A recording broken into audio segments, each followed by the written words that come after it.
Thank you, ladies and gentlemen, for joining us for our final panel of the Alliance Conference on anti-trafficking tools, specifically laws and policies.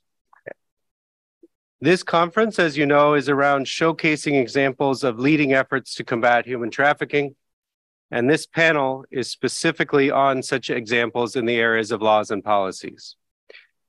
We just heard earlier this morning about, in panel 2, about the systems and structures countries need to combat human trafficking. And now we will discuss those needed laws and policies. Now, what we are not talking about here is the law that criminalizes trafficking. Fine.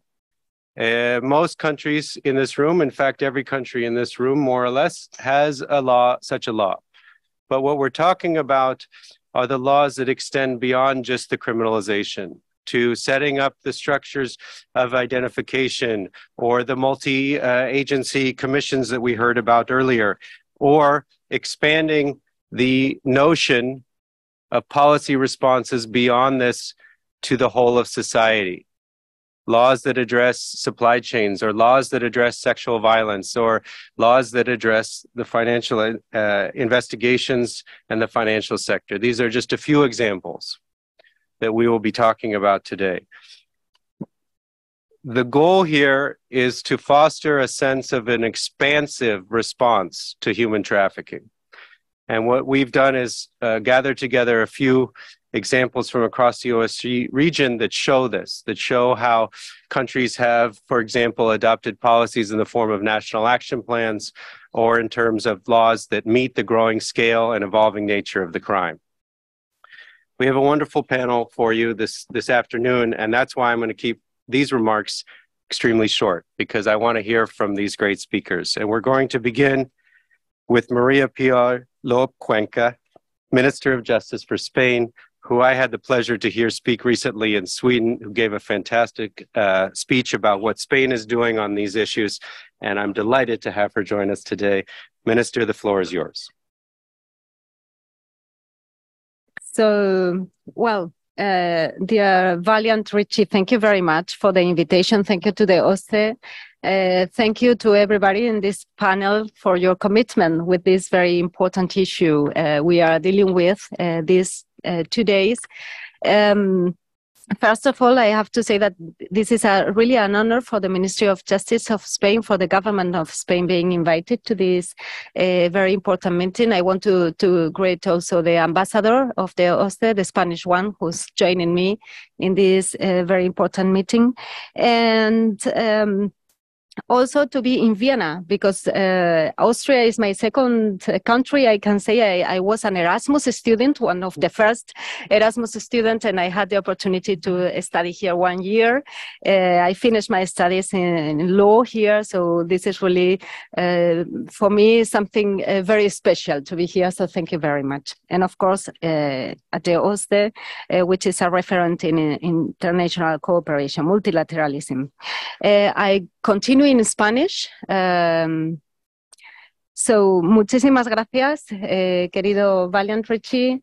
Gracias, representante especial y coordinator para combatir la trata de seres humanos, por moderar esta mesa tan importante acompañada de personas con una gran responsabilidad en una materia esencial en el ámbito de los derechos humanos, como es el combate, la lucha contra uno de los crímenes más horrendos, más espantosos que podemos encontrar en nuestra sociedad, y que además está en no solo en nuestra sociedad, es que está en nuestros barrios, a veces puede estar también en nuestros edificios, cerca de nosotros, y desde luego no podemos ser ajenos a esta realidad tan espantosa que vulnera todos y cada uno de los derechos humanos más fundamentales de una persona.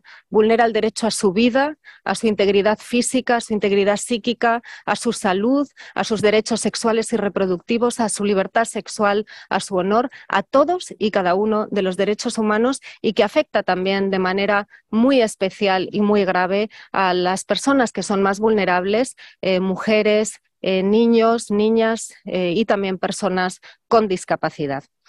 Desde el Gobierno de España estamos plenamente convencidos de que es imprescindible abordar esta materia, que estamos absolutamente comprometidos en la lucha contra la trata de seres humanos y particularmente lo estamos también en el ámbito de la lucha contra la trata de seres humanos con fines de explotación sexual. En realidad, la lucha contra la trata de seres humanos con fines de explotación sexual en los últimos tiempos se ha convertido en una preocupación a nivel nacional, compartida prácticamente por todas las formaciones políticas en España, lo que creo que es importante también saber que hay determinadas cuestiones que van más allá de lo que puede ser el propio color político, la ideología política que pueda tener un partido, porque son cuestiones de derechos humanos y que además es muy importante tener en cuenta cómo vamos a abordar las formas de perseguir y de castigar también el proxenetismo y la explotación sexual. Y es una preocupación que está motivada en una gran medida por el hecho de que, desgraciadamente, en los últimos años España se ha convertido en uno de los principales países receptores de trata con fines de explotación sexual y tenemos que ser también honestos desde España a la hora de reconocer esta cruda realidad.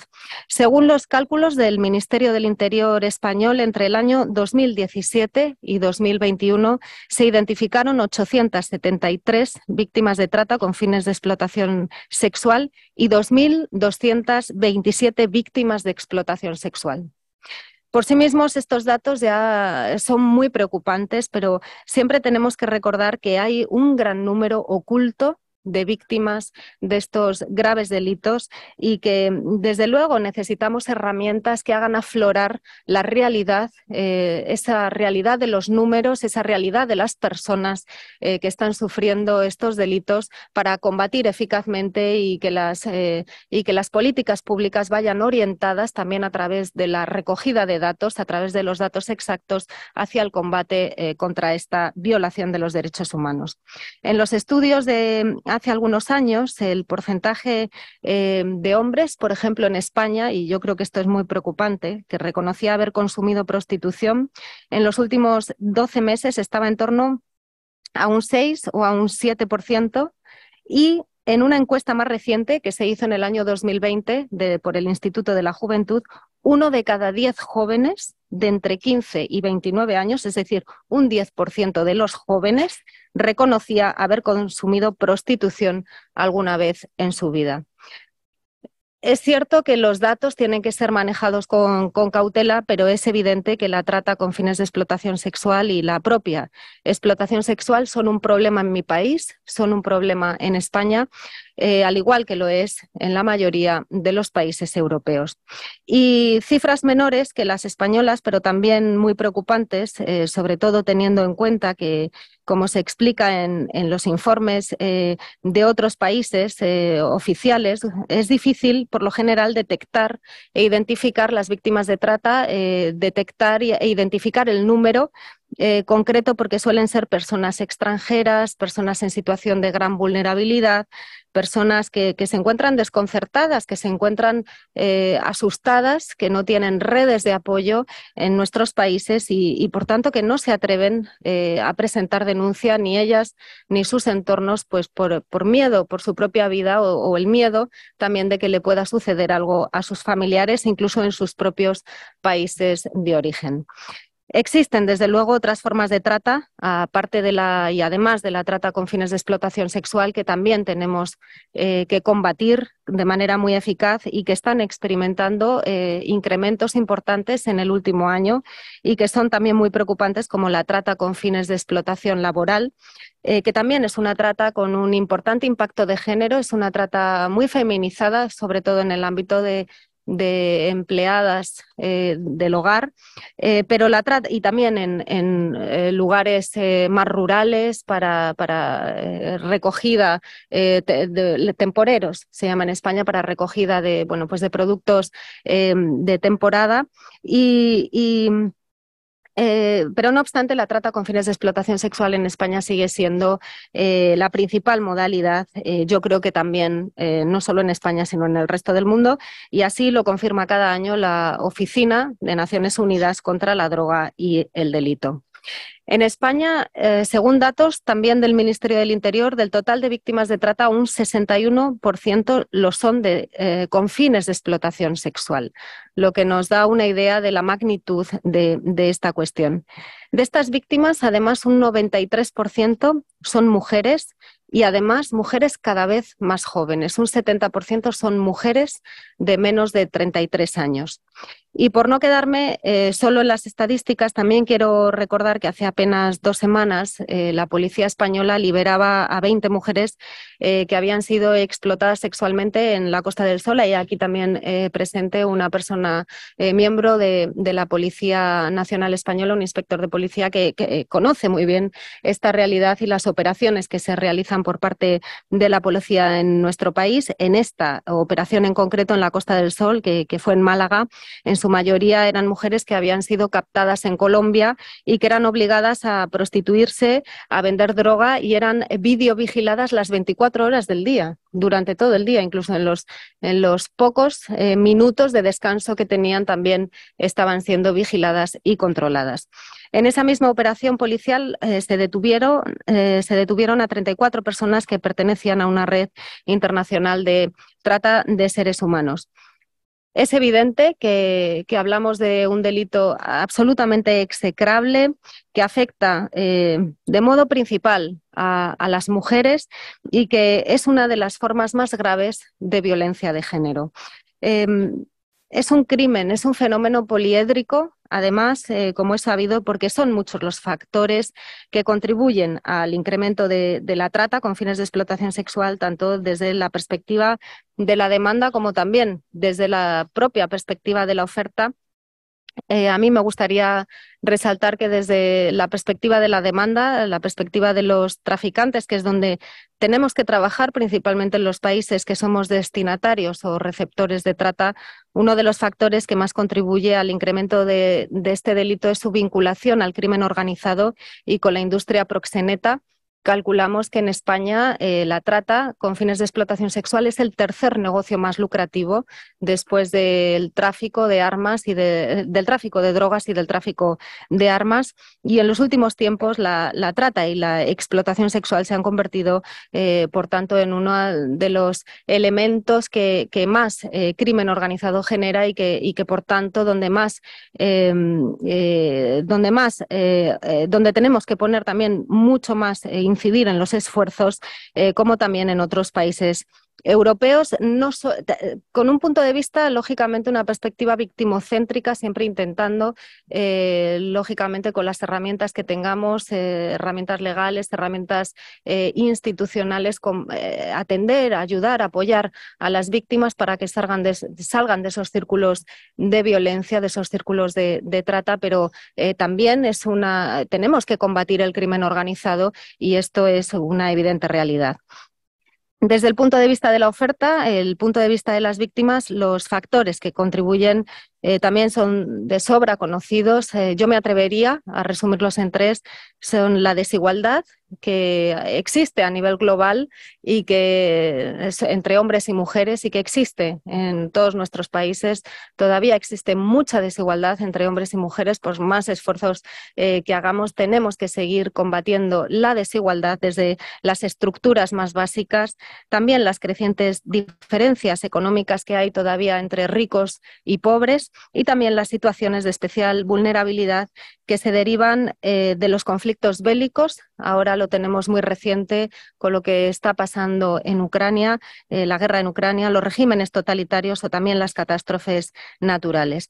Un claro ejemplo de estas situaciones, y debido al desplazamiento de millones de personas en Ucrania, ha sido que el Parlamento español hace unos meses aprobó una modificación en el Código Penal para considerar una agravante en los delitos de trata de seres humanos el que la víctima hubiera visto surgida su situación o incrementada su vulnerabilidad como consecuencia de conflictos armados o de desastres naturales.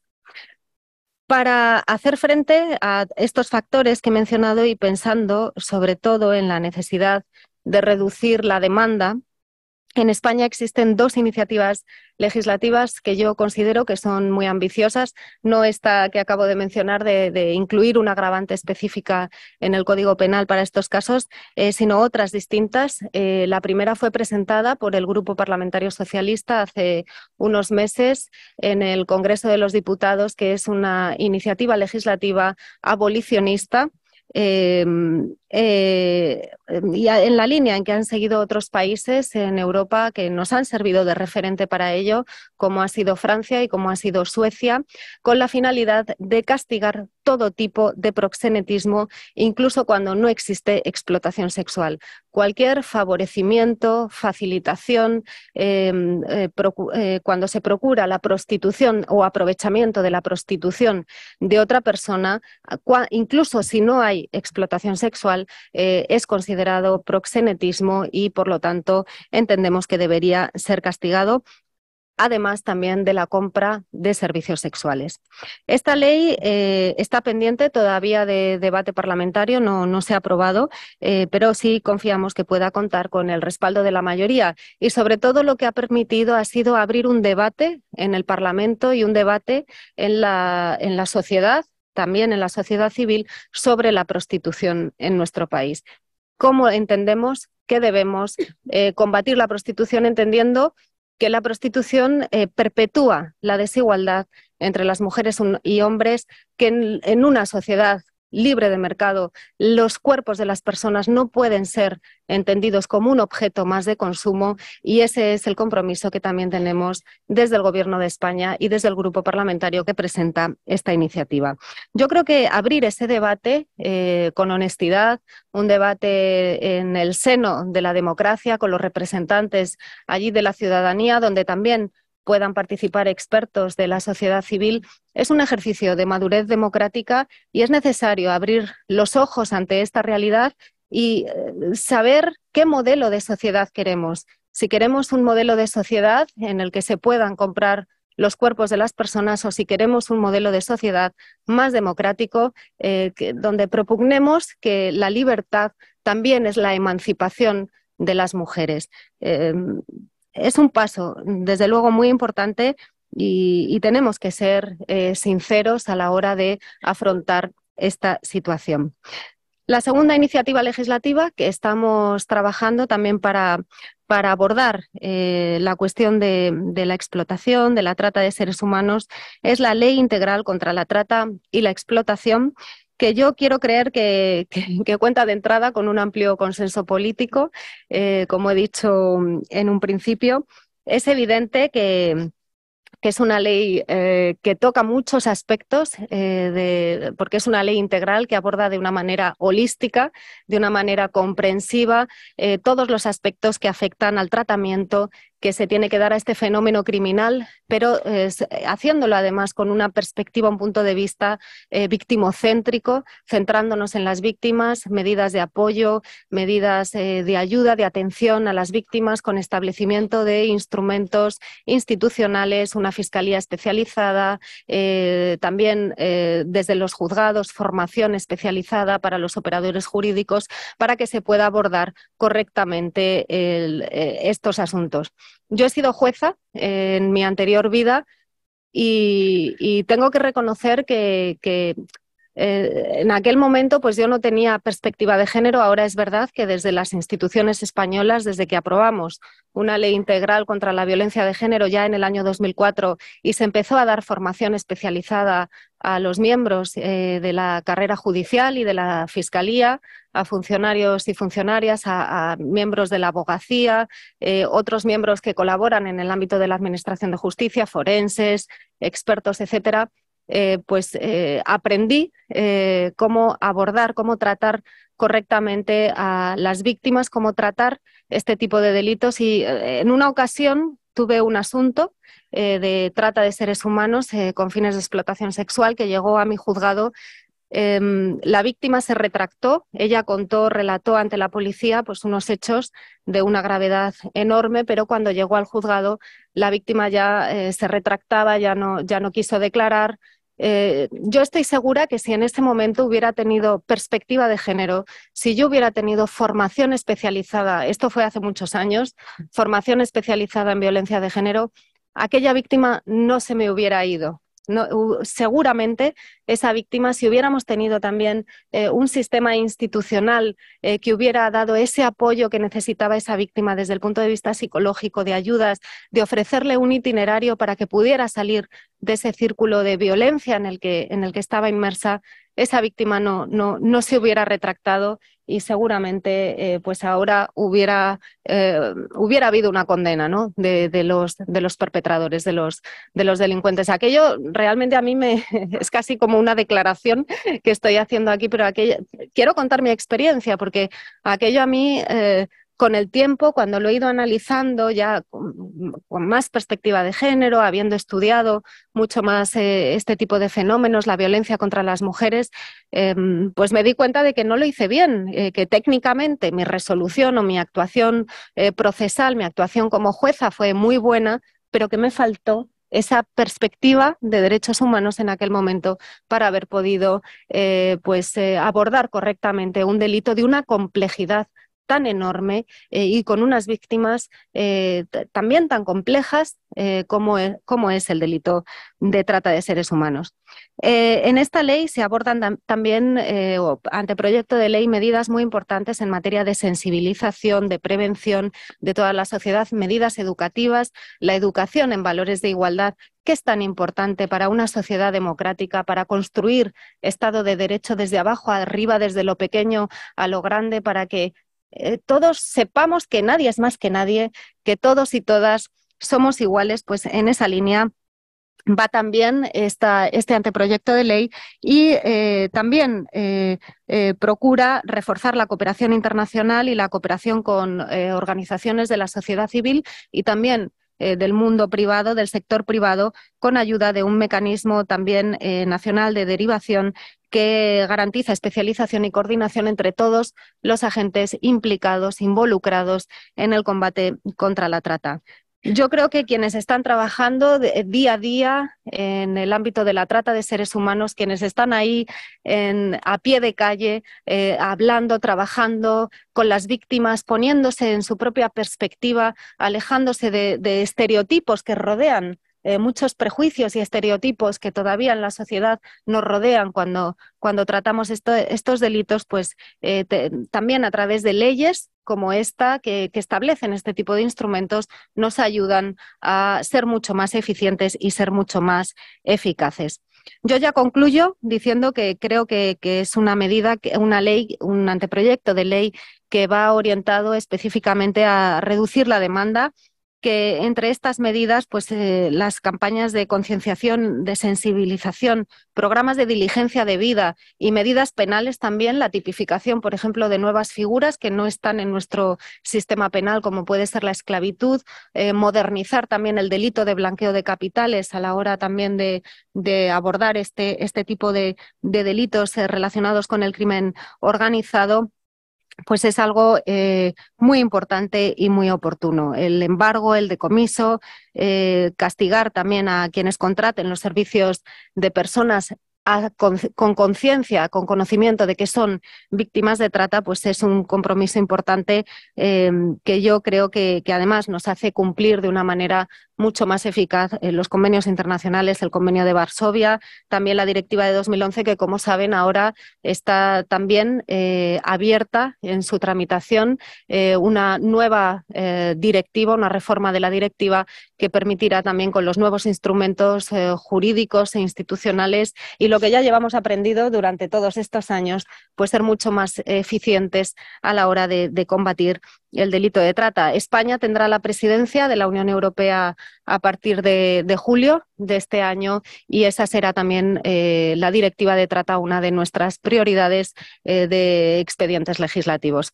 Yo estoy convencida de que esta directiva será un instrumento muy eficaz que nos permitirá a todos los países prevenir y combatir la trata de seres humanos, todo tipo de trata, que es lo que se contempla en la ley integral, todas las finalidades de trata, también una finalidad que es la de la adopción ilegal, que ya está incluido en nuestro Plan Estratégico 2021-2023, el PENTRA, y que también es una idea que se tiene en el ámbito de la Unión Europea, sobre todo a raíz de lo que ha pasado en la guerra de Ucrania. Así que estamos a vuestra disposición, a su disposición, y muchas gracias a todos ustedes por su gran compromiso en este combate. Muchas gracias.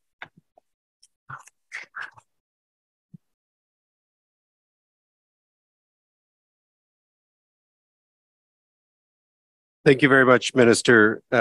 A lot of the examples that we've heard over the course of this conference have been historical achievements that were accomplished in the past. I think what's really fascinating about this intervention, Minister, is this is leadership in real time, right? Leadership in action, and you're working towards a goal, and describing that process is, I think, really critical for the people around these tables to listen to. I also very much value your honesty and self-reflection. Understanding that Spain has challenges that need to be addressed, that there's a scale that needs to be confronted, that scale is being sort of contributed to by young men across Spain, and that there needs to be recognition of this gender dimension. And that in the context of this recognition of the gender dimension and the scale of the problem, Spain has come to the conclusion that certain steps need to be taken, including addressing the demand, which, by the way, is an international legal obligation. So in this regard, it's a really, I think, important example to hear from you right now as Spain is in this journey trying to accomplish these things. An excellent example of leadership. Thank you so much for your comments. With that, I'm delighted to turn to Mădălina Turza, who's the National Anti-Trafficking Coordinator from Romania, and similarly a great leader on anti-trafficking issues in Romania. Ms. Turza, we're delighted to have you. The floor is yours. Thank you very much, Mr. Richey. It is an honor to be here present in your conference. Thank you for convening this timely conference and for having Romania present here as a speaker. We have talked a lot today about leadership, and we are talking about it from various standpoints these days in fighting THB. However, we have to acknowledge the fact that leadership begins with honesty and with the capacity and strength to assess, to understand, to accept, and to take responsibility of the challenges, limits, and achievements of our own countries, of our own region, and at global level. And of course, eventually to go beyond statements and to act upon it. As we all know, fighting trafficking in persons requires partnership and cooperation, meaningful ones, because most of the times trafficking in persons is a transnational crime. With all these things in mind, I want to share with you the most recent experience of and changes that we have made in Romania regarding the architecture of the system of fighting against trafficking in persons.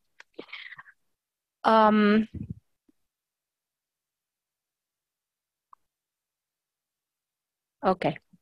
As you all probably know, until 2021, I'll give you some background information. Romania was mainly regarded as a country of origin for victims of trafficking in persons. Starting from 2007, both the system and the legal framework in Romania have significantly evolved. We have in place a very strong legal framework for combating and preventing trafficking in persons. We are the country who has incriminated demand early on, and we have the first precedents at European level in terms of incriminating clients.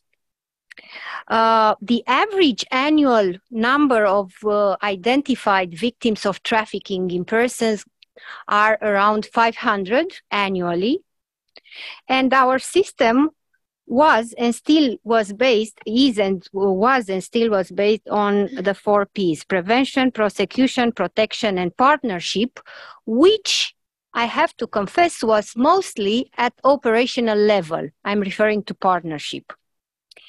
The Ministry of Internal Affairs has been the lead of the fight against trafficking in persons until 2021. While the National Agency Against Trafficking in Persons, a relevant institution within the Ministry of Interior, was acting as both coordinator and rapporteur. Having this landscape, both with achievements, with positive things, and as well with challenges, we reached the point where we understood that we need to change some things, because the major challenges we were facing in 2021 and 2020 were the following.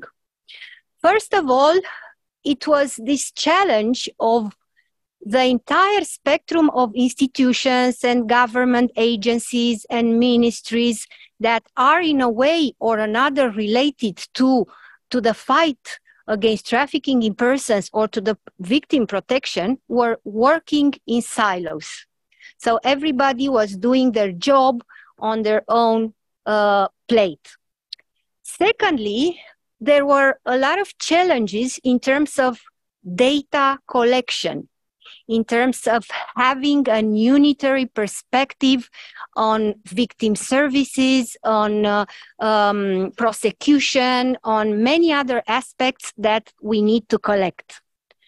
Thirdly, we had an important challenge in terms of reporting by all the actors and stakeholders involved in a way or another in the system of anti-trafficking. And why not? We have to confess that there was not necessarily a very high level of political commitment. So these were the main challenges until 2020 or 2021, when in Romania it was a turning point with regard to the landscape that I just described to you. And the context, as I told you, was despite all of the advancements, there was an overall stagnation. Of course, then, as everybody else in this room, we have been confronted with the COVID-19 pandemic, and with the huge challenges arising from the COVID-19 pandemics from the perspective of trafficking in persons, since much of the criminal activity have moved into the online system, and since we have been alerted by various European and international agencies that eastern part of Europe has become a hub of exploited online children, young girls, and so on. And also, we were confronting at that time with challenging international reports and recommendations. That is the moment when Romania was on the watch list of the TIP report. So we have had to make a very strategic decision, because we were basically confronting with two types of challenges. And that's why I was telling you at the beginning of my discourse that I choose to be very honest, but because only being very honest, we can really start working together. So we were confronting with adaptive challenges and technical one. When I'm referring to adaptive challenges, I'm referring to those types of challenges which refers of changing mentalities, changing prejudices, changing deep-rooted institutional and social processes, and everything that is related to, let's say, a common institutional and social mentality. On the other hand, there were other types of challenges, let's say the easier one, which were the technical one, that required, of course, technical measures.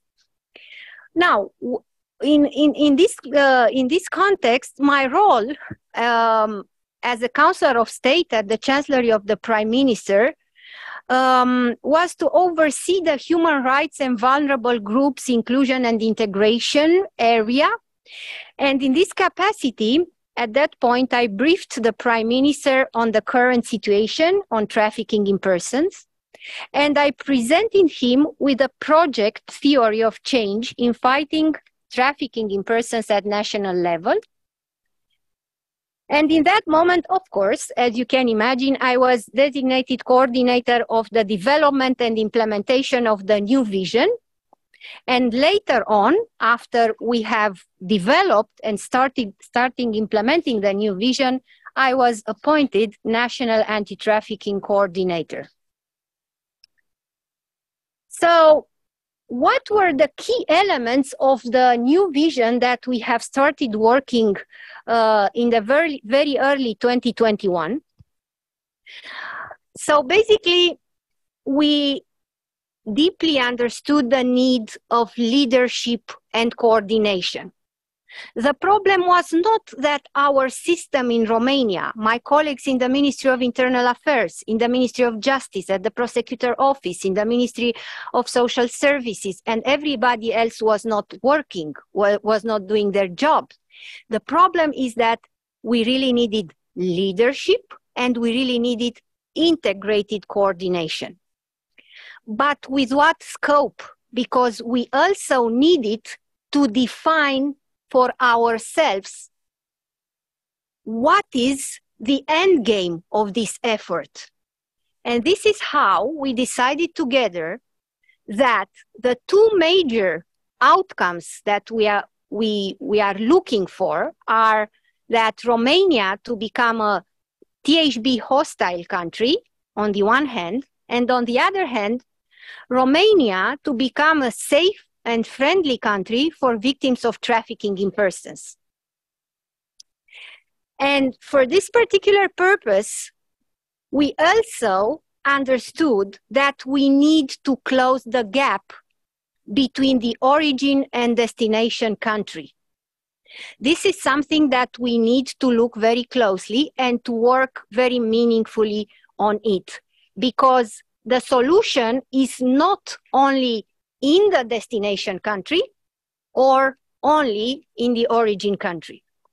Having this in mind, we basically developed an entire new, let's say, coordination or theory of change system in Romania. And I very briefly tried to visually explain you the before and after. So as you can see in the left side of the slide is the previous approach in fighting against trafficking in persons. So our four-pillar approach: prevention, prosecution, protection, and partnership, both internal and external partnership, but mostly operational. And when I'm referring to operational, I'm referring especially to police cooperation, to judicial cooperation, and that's it, generally speaking, with the general aim of fighting against trafficking in persons. Nowadays, when we are looking at the new architectures that we have put in place starting 2021 in Romania, we have a different approach. So we have, as you can see, leadership and coordination, because we have a national anti-trafficking coordinator and as well a national committee for the intersectorial strategic coordination of the fight against trafficking in persons. I know it's a long title. This is a Romanian thing to have long titles, and I think a European one actually. But this national committee is basically decision-making body at strategic level in Romania, which designs the national strategy and the steps to be done in the entire spectrum of the fight against trafficking in persons, because we brought together at the same decision-making table all the institutions involved, from Ministry of Interior, Prosecutor Office, Ministry of Health, Education, Labor, agencies, and so on and so forth, local representatives of local authorities, NGOs, international organizations, they are all part of this process. Of course, we also have what you all know, the National Rapporteur, which is the National Agency Against Trafficking in Persons, which is under the Ministry of Internal Affairs. And of course, we have the three major pillars on which we act, which are prevention, prosecution, and protection. But when we are looking at prevention and prosecution, we are looking at them through the lens of deterrence, because everything we are building and putting in our, in our national action plan in terms of prevention and prosecution has, let's say, a color or a nuance of deterrence. And we are looking at partnership as a cross-sectorial aspect or need for us, because we need to build, to develop, and to strengthen partnerships within the country and outside the country with our external, international, and European partners, not only in the area of prosecution and of combating, but also in the area of prevention and of protection. Because as I think some of our partners from Romania, from Protect Platform mentioned earlier, when a victim is repatriated from another European country, the continuum of services should be provided. And if that particular country, which is the case, the real case, just sends the victim to the Bucharest airport in Romania and leaves her or him there, this is not enough and just make a phone call. So we need to build and strengthen the partnership also in prevention and also in the area of victims protection.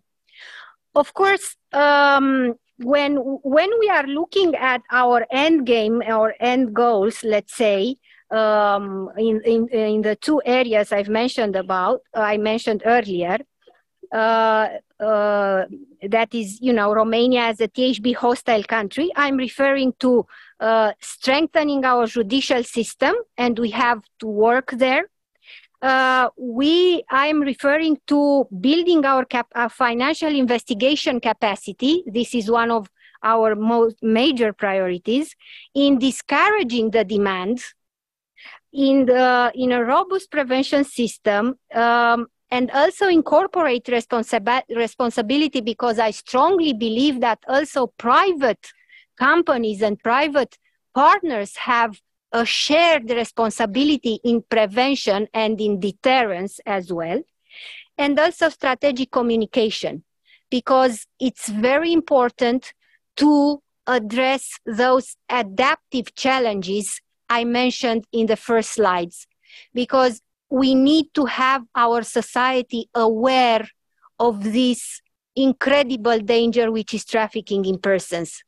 We need to change people's prejudices, and that is why we need strategic communication. On the other hand, when we talk about Romania as a safe and friendly country for victims, I'm referring to early and proactive identification of victims of trafficking, safe return system, as I was detailing earlier, victim-centered service system, and victims compensation mechanism. So this is our vision, and this is our theory of change put in place. And now my final slide, it is about what we have achieved in 1 year after implementing, starting actually implementing this new vision. Of course, this is some inside process behind the scene.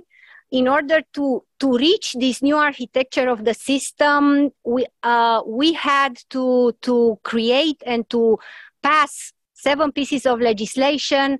I have had coordinated 31 interinstitutional working groups, 90 strategic meetings, and endless hours of negotiation, facilitation, policy design, law drafting, and so on. And on the right side of the slide, you can actually see the legal acts, the legal documents that have been adopted either by the government or by the parliament in Romania. Now, building on this process, the first results in 1 year and a couple of months, I could say I'm happy to report that we have a new mechanism for identifying and referring victims of human trafficking, adopted through government decision, which gives concrete responsibilities to a large area, a large number of actors to identify victims and to refer them. We have a national emergency fund for victims that has been set up, and we are working on the methodological norms on how this money to get to reach the victims easier. We have the first governmental partnership to train frontline emergency physicians to identify victims of human trafficking. We have equipped our national police with a state-of-the-art cyber forensic system for the detection of online sexual predators. We have put in place, developed, and there are functional 47 hearing rooms for children victims of trafficking in persons and other crimes. And now we are trying to build, of course, we have multidisciplinary teams for them, but we are trying to build a forensic investigation system, as we have seen in other countries like the United States. And we have also the first integrated response plan to international recommendation in the field of trafficking in human beings. A toll-free number for children exploited, neglected, and abused. And in the context of the war in Ukraine, we have set up a designated working group on the prevention of sexual exploitation, abuse, and trafficking risks for refugees from Ukraine. And we have adopted and passed an action plan specifically focusing on the risks of trafficking with regard to the Ukrainian refugees, a plan that is now actually in implementation, and we have two types of measures, prevention and combating measures for the emergency response and for the medium and long-term response. Right now, as we speak, we are in a process of a dynamic evaluation of our national strategy that has expired last year. And I specifically demanded to have an independent evaluation of our strategy, which is now conducted with independent experts. And of course, we will very soon start the co-creation process with our partners for the new national strategy from the perspective of the new vision that we have in place in Romania. These are just a few things about the latest developments in Romania. Of course, there are many other details that I'll be delighted to share with you, but because we have to be mindful with time, I'm always available to answer to any questions. Thank you very much for your attention.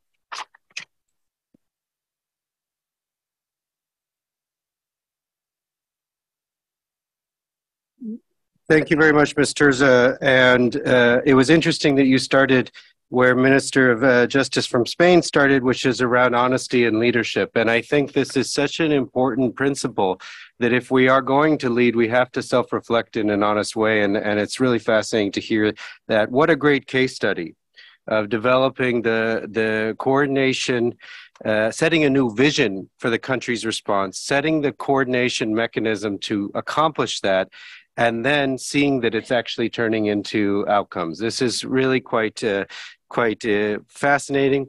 And if you thought that we were going to end this conference slowly, we are not. We're ending with a big push here on what countries can do. So fantastic. Thank you so much.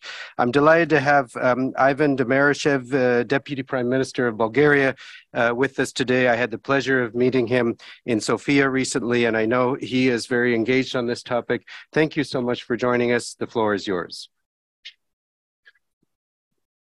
Уважаеми господин Ричи, уважаеми дами и господа, За мен е удоволствие да участвам в днешната конференция в качеството си на вице-премиер и министър на вътрешните работи на Република България, председател на Националната комисия за борба с трафика на хора и ръководител на българската делегация. Още в самото начало бих искал да потвърдя нашата решимост да работим последователно за противодействието на това престъпление, което за съжаление все още взема сериозно място в съвременното общество. България е пример за поставяне на значимостта на противодействието на трафика на хора на високо политическо ниво, което носи своите предимства и крие своите предизвикателства.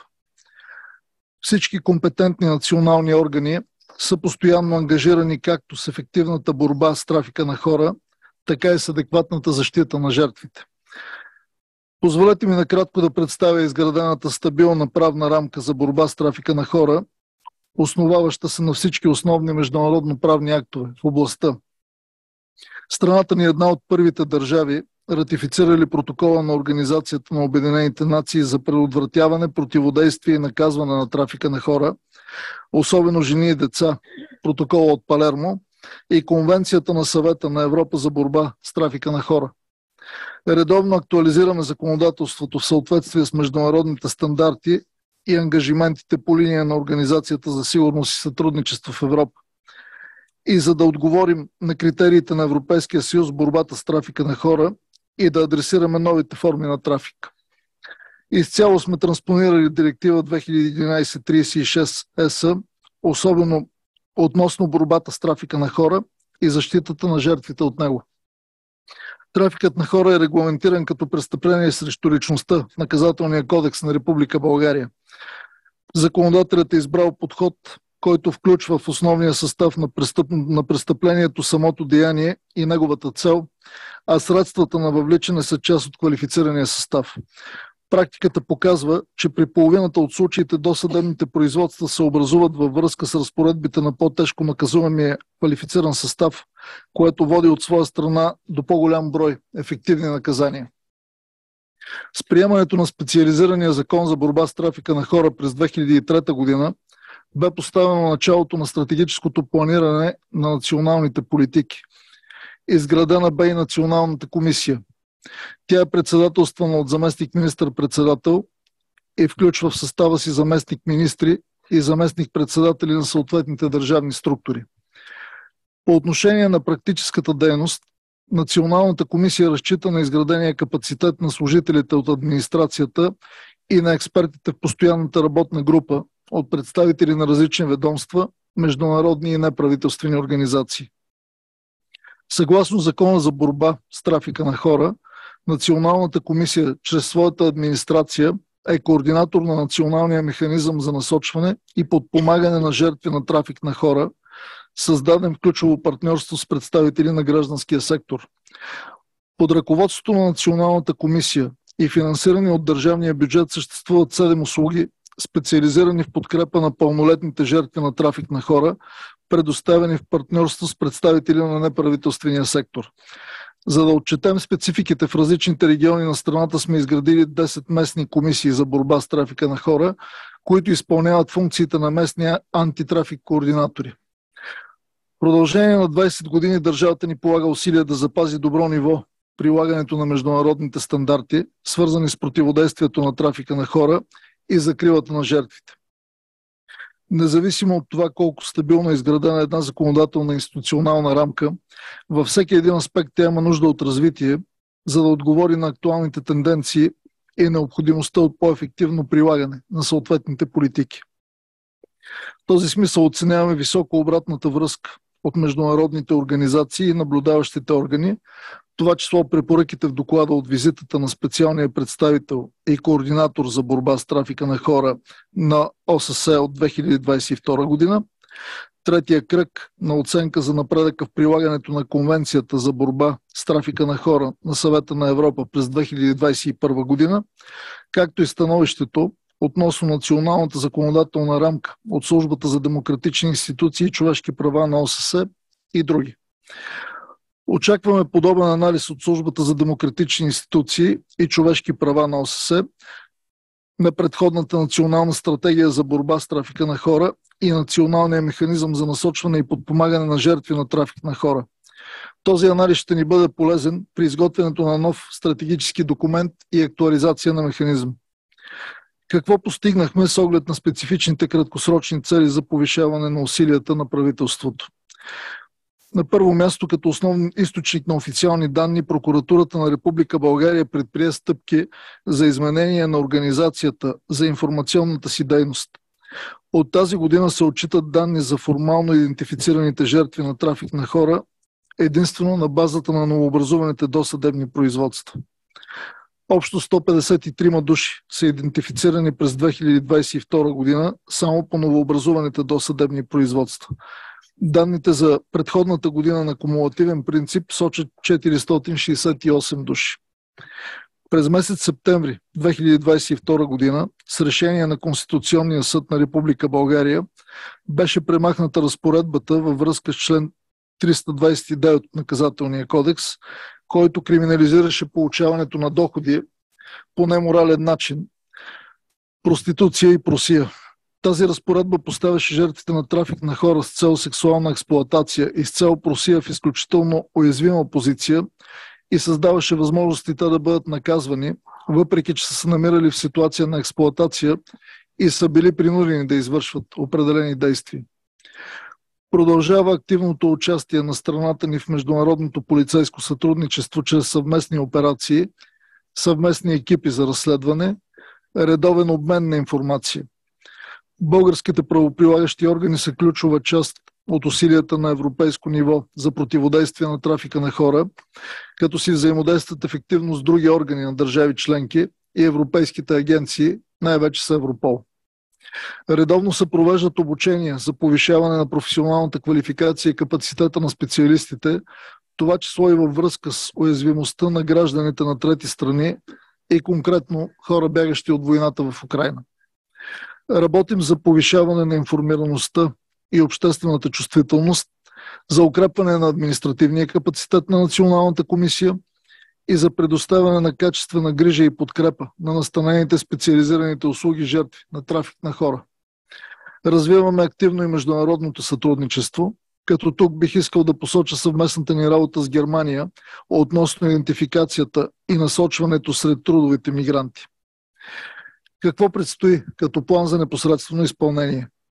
Националната комисия стартира процеса по изготвяне на нова национална стратегия за борба с трафика на хора 2023-2030, с която да се гарантира устойчивост прилагането на националните политики за противодействие на трафика на хора и закрилата на жертвите. Продължава постоянния процес на повишаване на административния капацитет на служителите, ангажирани с идентификацията, наказателното преследване и с услугите по предоставяне на достъп на пострадалите от трафик на хора до правна помощ и финансови компенсации. Превенцията сред уязвими групи, това число и граждани на трети страни, както и цялостното повишаване на информираността по проблемите на трафика на хора са от ключово значение. България споделя общата загриженост за последиците от войната срещу Украйна, която доведе до най-голямата бежанска криза в Европа след Втората световна война. Тя повишава рисковете от въвличане в трафик на хора, особено на жени и деца, и поставя пред нас необходимостта от постоянно внимание за наблюдение и овладяване на рисковете, свързани с сексуална, трудова или друга форма на експлоатация. В тази връзка България предприе мерки в синхрон с препоръките на ОСЕ, Грета и общия план за противодействие на трафика на хора, бягащи от войната срещу Украйна, под ръководството на Европейския анти-трафик координатор. Прилага се превенция и се предоставя социална и психологическа подкрепа специализираните услуги или чрез представители на неправителствения сектор.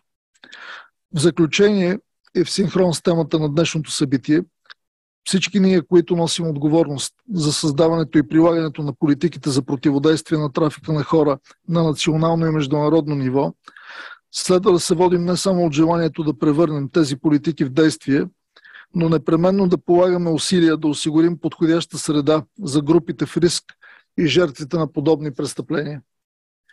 В съответствие с международните си ангажименти България провежда последователна и отговорна политика, като прилага мерки за защита на жертвите на трафик на хора, както и за подвеждане под наказателна отговорност на извършителите на подобни престъпления. Благодаря за вниманието.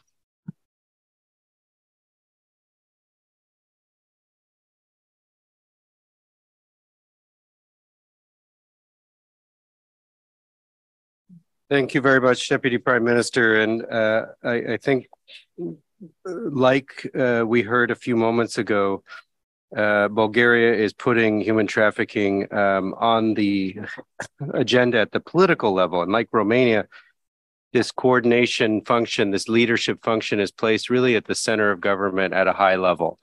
And I think we're hearing that that is a big game changer in terms of action. And so I want to commend Bulgaria for that decision, and then supplementing that with the multi-agency commission and then the local coordinating commissions. I think the network of the network structure that Bulgaria has created is really excellent. And then that leads to the ability to update laws, to take a comprehensive approach, to now work on the strategic document, to implement different recommendations. A very, very good case study about how to build the leadership and political will to tackle this issue. So thank you very much for your intervention. We're now going to turn to a couple examples of leadership policy action in specific thematic areas, and a few examples to sort of see how countries are tackling some of these pressing issues. And we're going to begin with Ambassador Anne-Kirsti Karlsen, permanent representative of Norway to the OSCE, who I'm delighted to have here with us. And I had a country visit to Norway this summer, which I felt was a really interesting and productive discussion with the national authorities. So Ambassador, it's great to have you with us. The floor is yours. Thank you very much, Val. And let me also begin by thanking you for the country visit to Norway last September, I believe. And also the active follow-up activities that we have seen since then. It has really been useful. I'm honored to be able to participate in this discussion and to provide an example on relevant legislation from Norway. And as Val said, I will tackle this issue of trafficking from a more specific angle, maybe, than the excellent introductions that we heard before. So, what can be done to prevent human rights abuses and promote decent working conditions in economic activities in Norway and abroad throughout the whole supply chain? How do we prevent trafficking to Norwegian workplaces? How do we secure that suppliers to Norwegian businesses also respect fundamental human rights? How do we secure that imported products have been manufactured in a way that granted the workers decent conditions? These have been some of the questions we have discussed in my country. It is evident that not only states and governments need to act in order to promote human rights, so do private enterprises. Thus, the Norwegian Transparency Act was adopted by the Norwegian Parliament in June 2021, and it entered into force in July 2022. The purpose of this act is to promote enterprises' respect for fundamental human rights and decent working conditions in supply chains, as well as to ensure access to information for the general public. This act is closely aligned with international standards, such as the United Nations Guiding Principles on Business and Human Rights and the OECD Guidelines for Multinational Companies. The legislation came about through a strong partnership with private businesses and NGOs. Already in 2018, the government of Norway established what we called the Norwegian Ethics Information Committee. The aim of this committee was to include all relevant parties in the discussion in order to secure a balanced approach to the subject of human rights due diligence. This committee consisted of representatives from business, labor unions, public authorities, civil society, and academia. The committee recommended a Transparency Act, and their report included a draft proposal of such a law.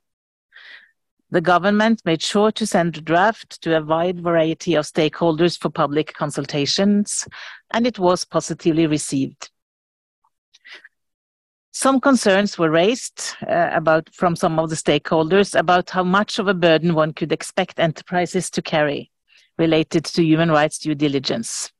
So the final draft of the Act took these concerns into account, meaning that enterprises should carry a responsibility that is considered proportional. Today, approximately 9,000 enterprises are covered by the scope of the Act. It applies primarily to larger enterprises that are resident in Norway and offer goods and services in Norway or outside. It also applies to larger foreign enterprises that offer goods and services in Norway and are liable to taxation in Norway. So, how does this law work? It consists of two main parts. First, it describes the duty of enterprises to carry out due diligence concerning fundamental human rights and decent working conditions. Due diligence assessments are to be carried out within the enterprise itself, with subsidiaries, in supply chains, and also with business partners. These assessments have to be carried out regularly. They must be in proportion to the size and the nature of the enterprise, to the context of its operation, and to the severity and probability of impact to fundamental human rights and decent working conditions of its activities. Enterprises have a duty to publish a yearly account of the due diligence assessment.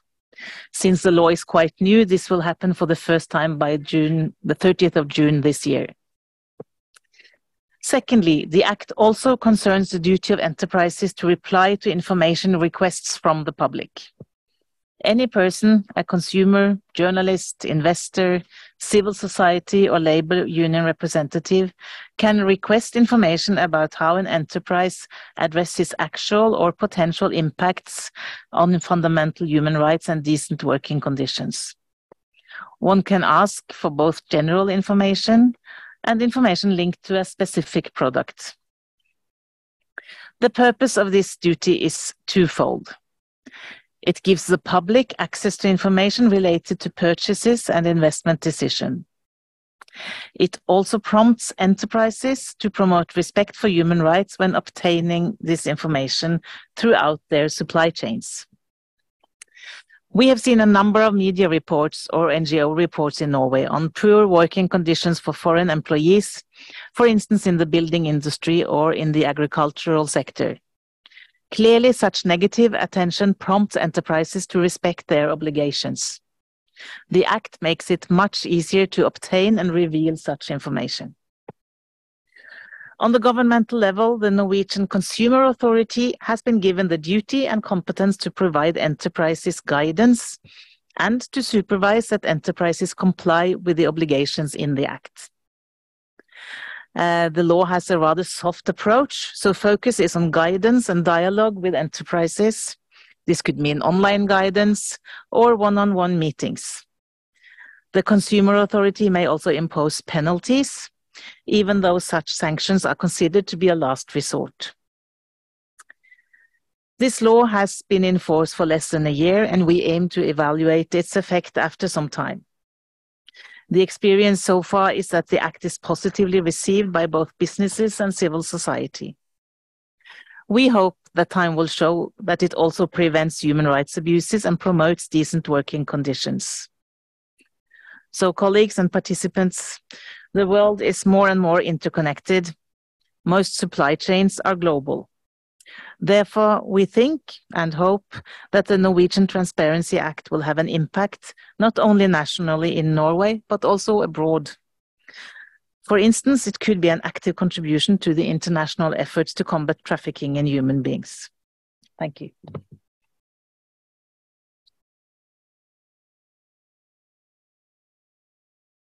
Thank you very much, Ambassador Karlsen. And I was thinking as you were speaking about the Secretary General in her opening remarks yesterday emphasizing that we have to stop paying for trafficking. And Norway's law is exactly designed to do that. It's to make sure that we are not, through our purchasing, through our supply chains, contributing to exploitation. And I think it's a really groundbreaking piece of legislation in that respect. Also, I think relevantly, for all the other countries around the table today, this is the direction that the anti-trafficking, anti-forced labor field is going.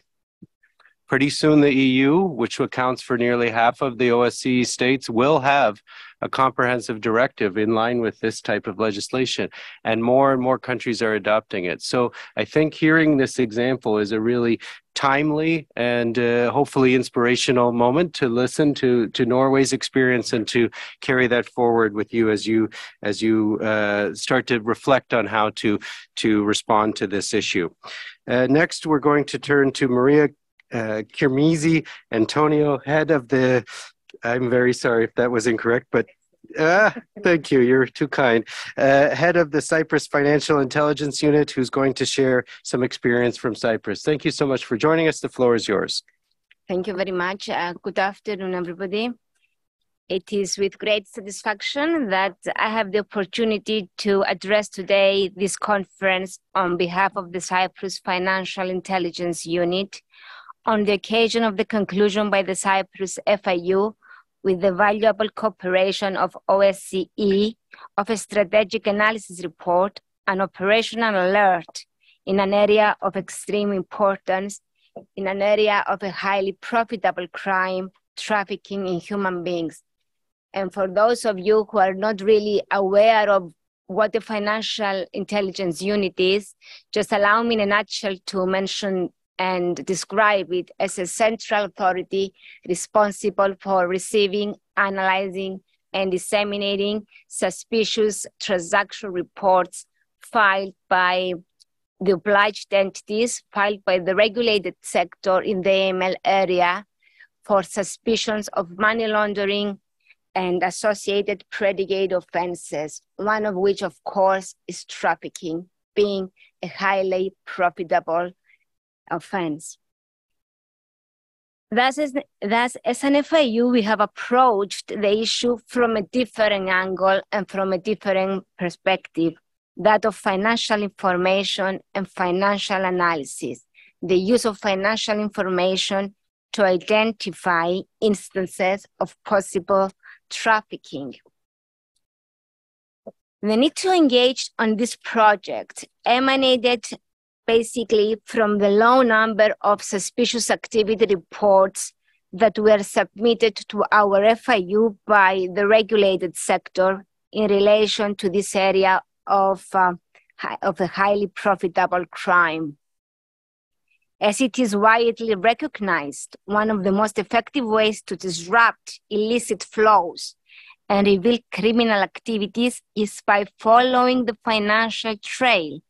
And in this respect, the filing of suspicious transaction reports is a major tool in the hands of the government towards this end.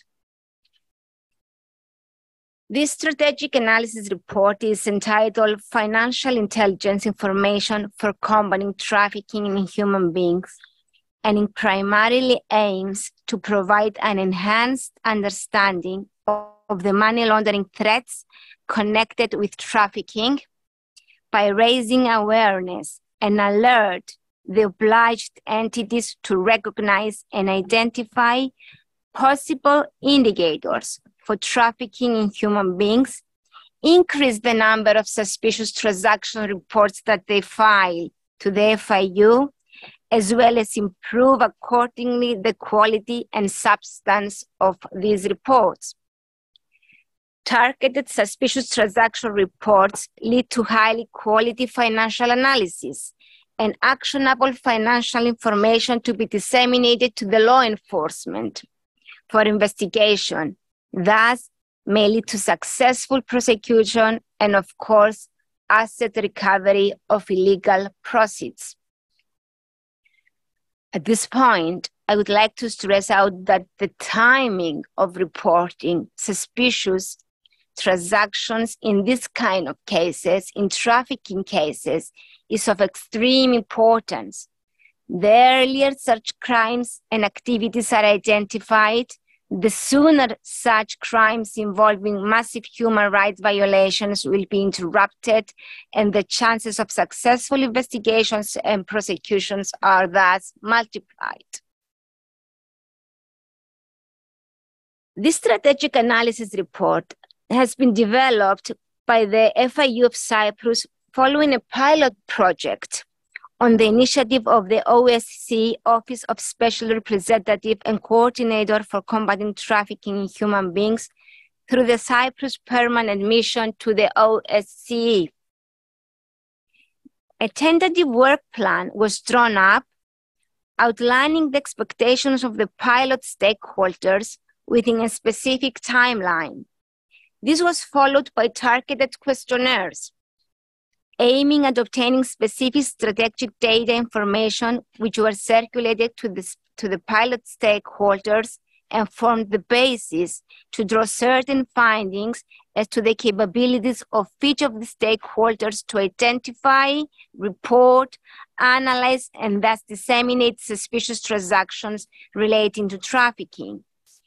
It is of great importance to mention here that the stakeholders who took part in the pilot were not only from the public sector, police and FIU, but also the private sector. The banking institutions were actively involved in the whole project. The involvement of the private sector is indicative of the huge importance of public-private partnerships in this area, enabling strategic data sharing as well as capacity building needs aiming towards the improvement of the overall results. I do not intend to go into much technical detail of the substance of the report, but I have the need to take this opportunity and refer to some of the red flag indicators that emerged from the strategic analysis carried out.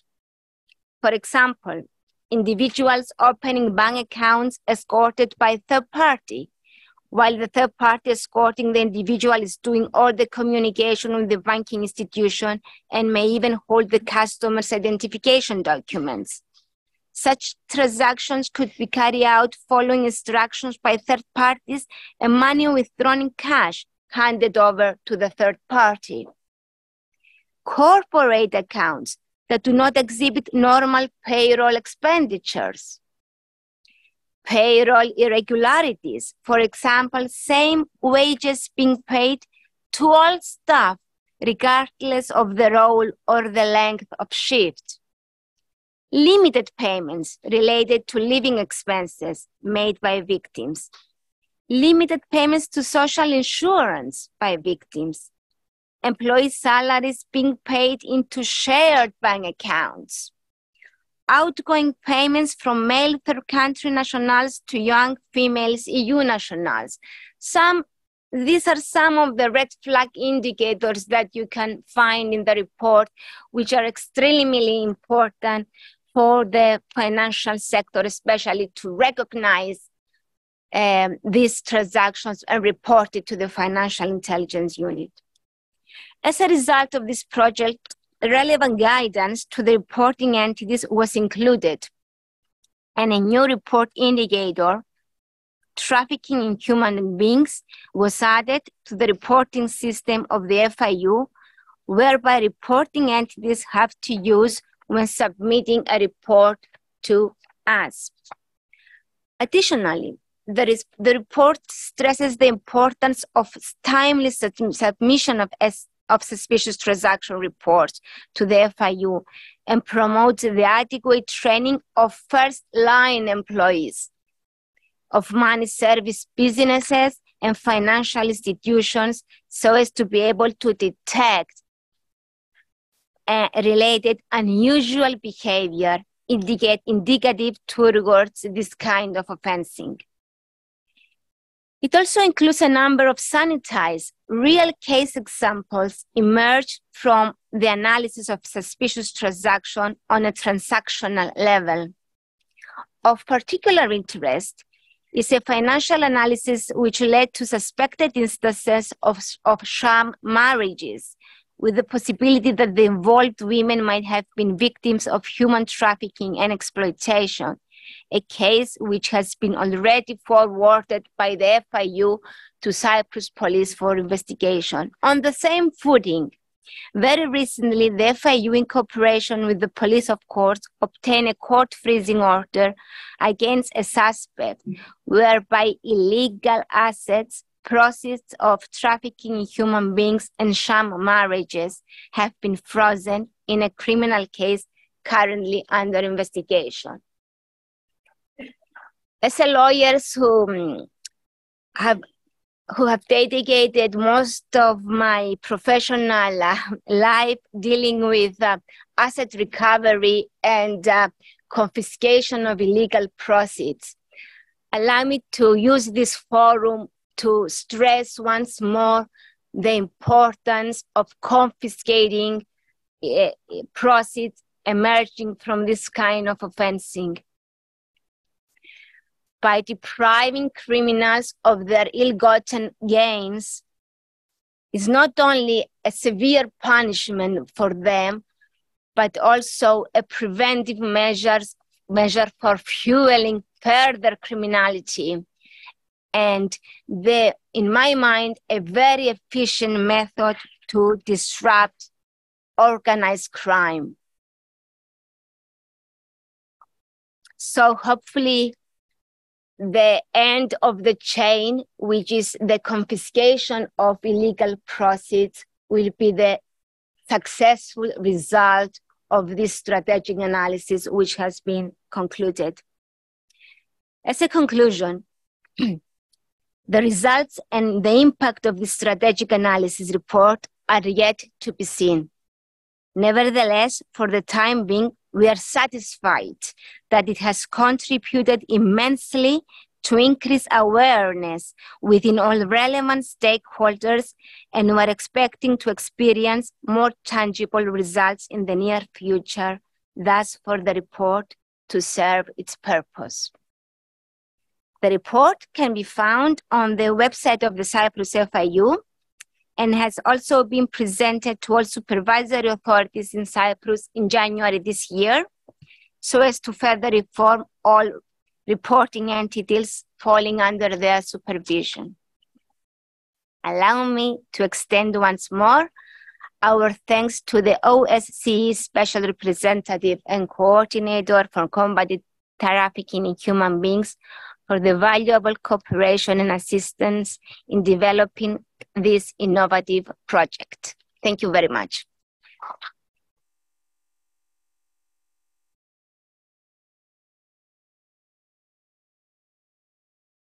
Thank you very much, Ms. Antoniou. And I don't know if everyone here is really aware of what a massive sea change this project was, because in most countries in the OSCE, financial investigations means law enforcement calling banks and asking for records in the context of an investigation. But what Cyprus has just done here is engage through its FIU, engage the banking sector to proactively look for indicators, to encourage them to look for these and to refer those quality reports to the FIU so that they can be then shared with investigators.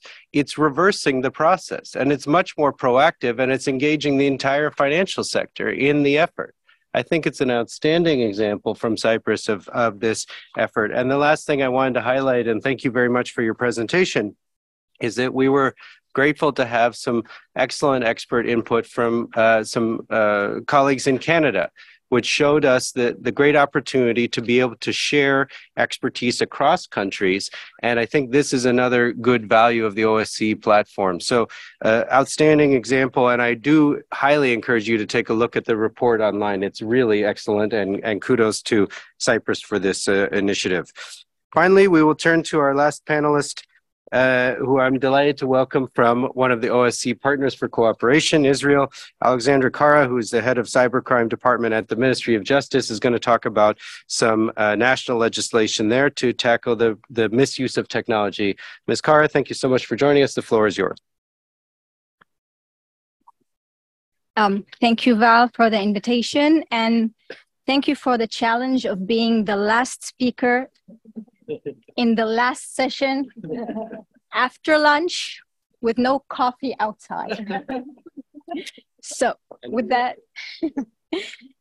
Distinguished guests, I would like to begin with a short intro of the efforts that the State of Israel puts in combating human trafficking before I dive into cyberspace.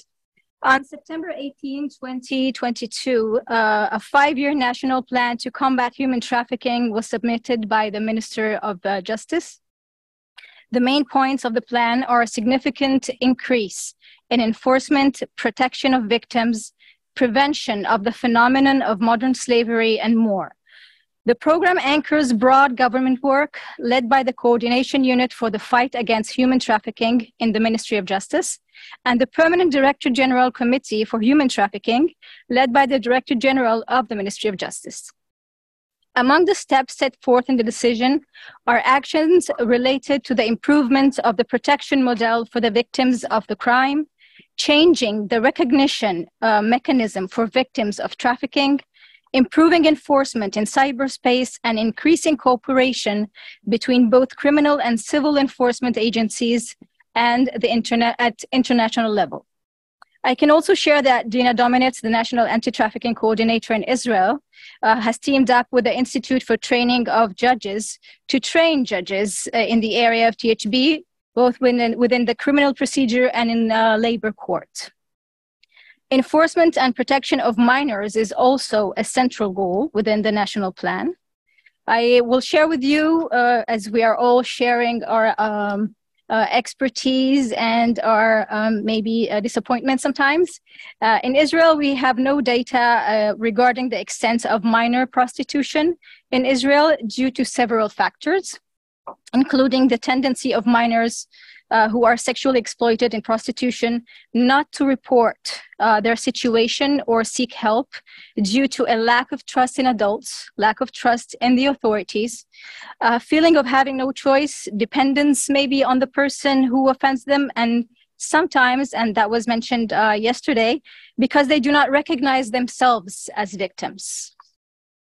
In 2019, roundtables and thinking groups were established, held at the municipal level, and included representatives of the Ministry of Welfare, the State Attorney's Office, the Ministry of Internal Security, the Israel Police, the Ministry of Health, and so on, as well as officials from the relevant social services in the local authority.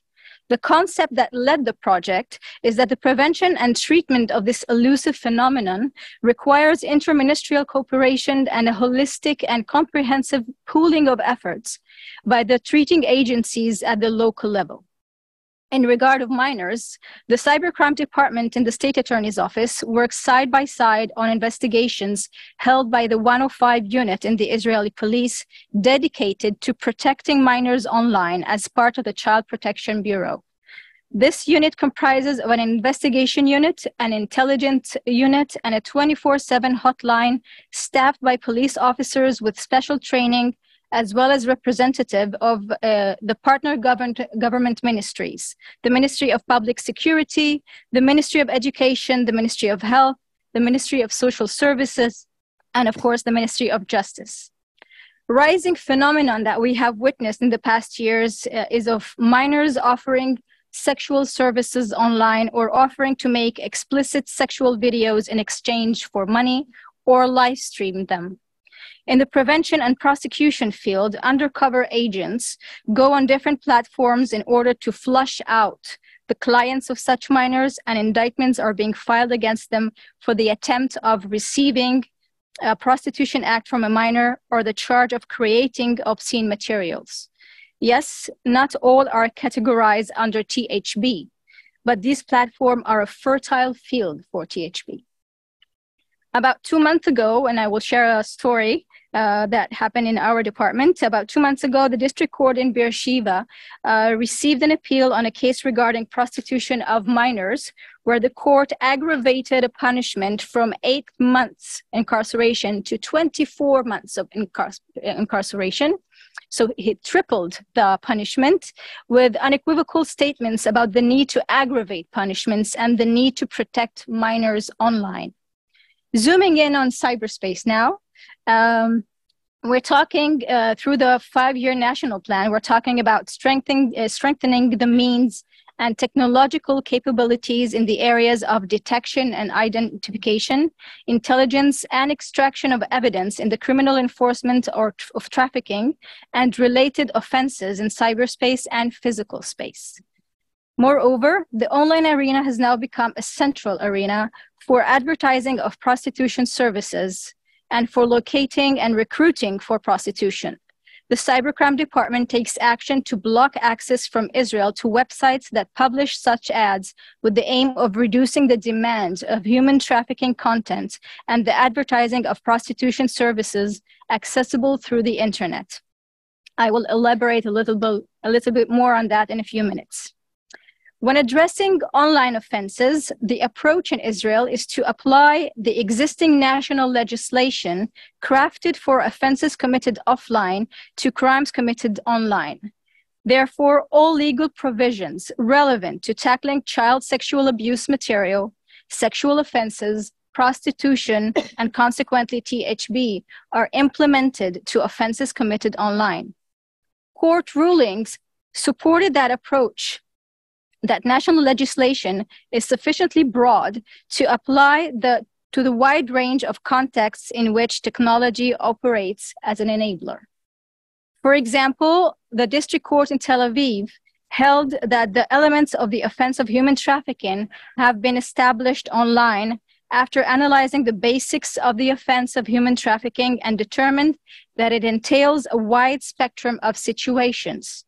The offense of trafficking does not only concern the transfer of a person as an object from hand to hand for a permanent or extended period, and that a right of use is sufficient, even briefly and without displacing the trafficked person from where he was, provided that it is the possession of that person for one of the improper purposes listed in the relevant section of the Penal Code. Now, I mentioned blocking access to websites. Let me elaborate a little bit. This activity led by the Cybercrime Department is not within the criminal prosecution field. It's not a criminal procedure, but it is regarded as alternative enforcement field.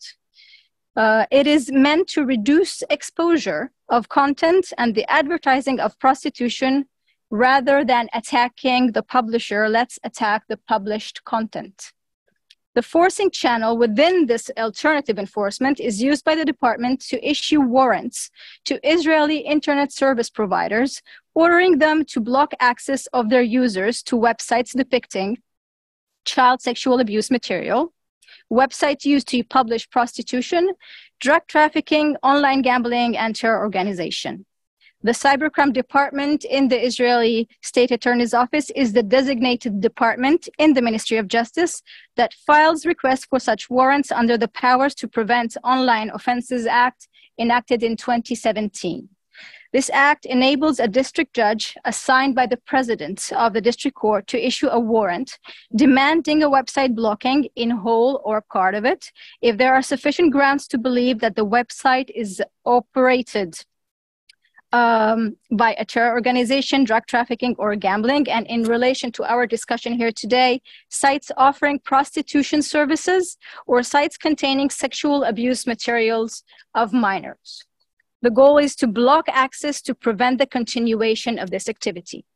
If within criminal enforcement, we are talking about bringing the perpetrator to justice and indicting them, this court of action is designed to take down the publication, the content, taking into consideration that the power to block access to online platforms could be a powerful tool also in acting against those sites and perpetrators. And María mentioned before, disrupting criminal activity. And this is also one way to do it. Now, there are a few courses of action that can be taken depending on the location of the website in question. Court can issue a warrant demanding the Israeli ISP to block the website in whole or in part when content is hosted outside of Israel, and the removal of the website when the content is hosted in Israel. When discussing sites depicting child sexual abuse material, the Cybercrime Department bases its activity on the Interpol's activity. In the past couple of years, the Interpol has been managing a list commonly known as the Interpol Worst of All List, the IWO, of websites depicting child sexual abuse material. The eyeWall is shared by the Interpol with ISPs around the world, and numerous ISPs have reached an agreement with the Interpol to block access to these websites on a voluntary basis. Whilst using alternative enforcement, the Cybercrime Department acted against major websites that published prostitution services in Israel, even a site that acted as an online catalog, and a site where Israeli consumers of prostitution used to express opinions and rank women in prostitution. Moreover, over 5,000 websites depicting child sexual abuse materials were blocked. Speaking of 2023, up until the end of March this year, we have filed requests and received warrants to take down 11 websites in 2023. So I again thank you, Val, not only for having me here as a speaker, but also for allowing me and the Israel delegation with me to hear the important remarks and to be humbled by the very clear message set in the first panel today, and to learn about other good practices here. Thank you again.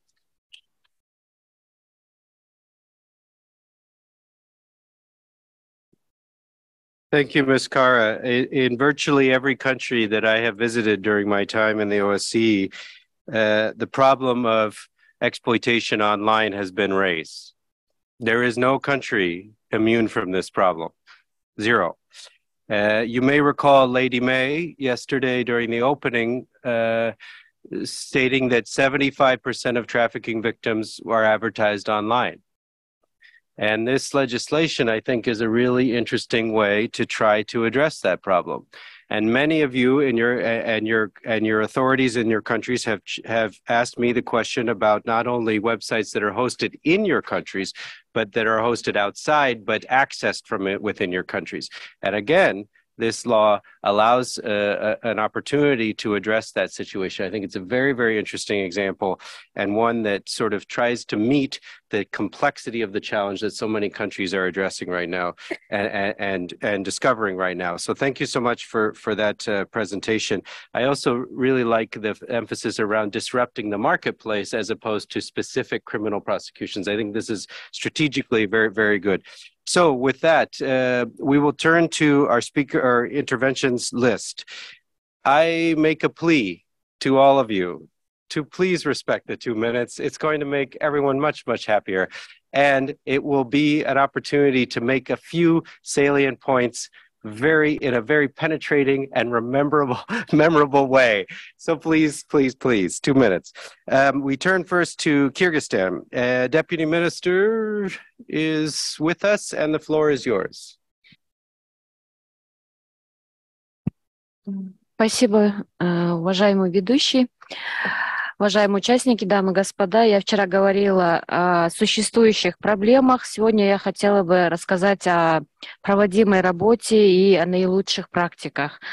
В первую очередь, конечно, по нормативно-правовой базе. Утверждены 5 инструкций, которые создают правовую основу механизма перенаправления жертв торговли людьми. Это критерии идентификации жертв торговли людьми, инструкция по выявлению, идентификация и перенаправление жертв торговли людьми, инструкция о конфиденциальности информации персонального характера о жертвах торговли людьми, по оказанию помощи жертвам торговли людьми в социальной реабилитации, по применению правоохранительными органами подхода, ориентированного на нужды жертвы торговли людьми. Также практическое руководство по оказанию помощи жертвам торговли людьми для социальных работников. И национальные механизмы, которые рассматривают вопросы в данном направлении, это Совет по вопросам миграции соотечественников и диаспор за рубежом при спикере парламента, который сегодня представляет господин Ногойбаев. Координационный совет при председателе Кабинета министров, Координационный совет по правам человека возглавляет заместитель председателя Кабинета министров.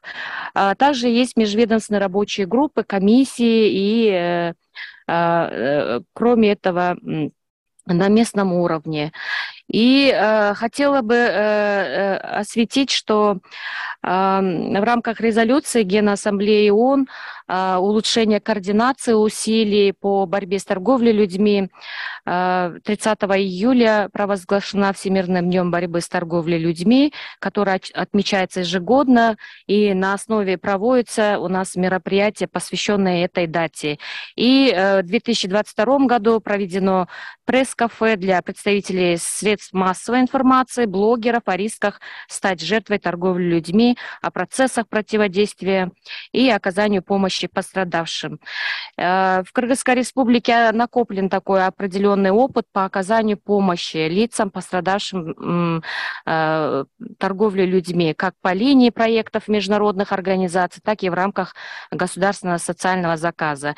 Есть кризисные центры, которые временно предоставляют приют, убежище и оказывают реабилитационную помощь лицам, пострадавшим от насилия, и в том числе от торговли людьми. Также оказывает психологическую, юридическую, социальную помощь. У нас в республике действует таких кризисных центров 18, и ежегодно мы оказываем поддержку, то есть финансирование из бюджета. На эти цели у нас предусмотрено финансирование 7 миллионов сомов, это я озвучиваю в валюте Кыргызстана. И кроме этого, что мы планируем? С управлением ООН по наркотикам планируем создать государственный кризисный центр и единое окно по оказанию помощи пострадавшим от семейного и домашнего насилия, в том числе жертвам торговли людьми, где могут они получить социальные услуги, защиты в одном месте. Также должно законодательство на постоянной основе, учитывая практическую деятельность, усовершенствоваться. И мы хотим пересмотреть закон об основах социального обслуживания, семейный кодекс, кодекс о детях по оказанию помощи жертвам торговли людьми. И также сейчас мы уже внесли в закон о государственном социальном заказе по оказанию предоставления социальной услуги, защиты жертвам торговли людьми, в котором нам оказали помощь международные организации, как Winrock International, также другие международные организации. Спасибо. Thank you very much. Next, we have the United States, followed by Canada. Ambassador Dyer, the floor is yours.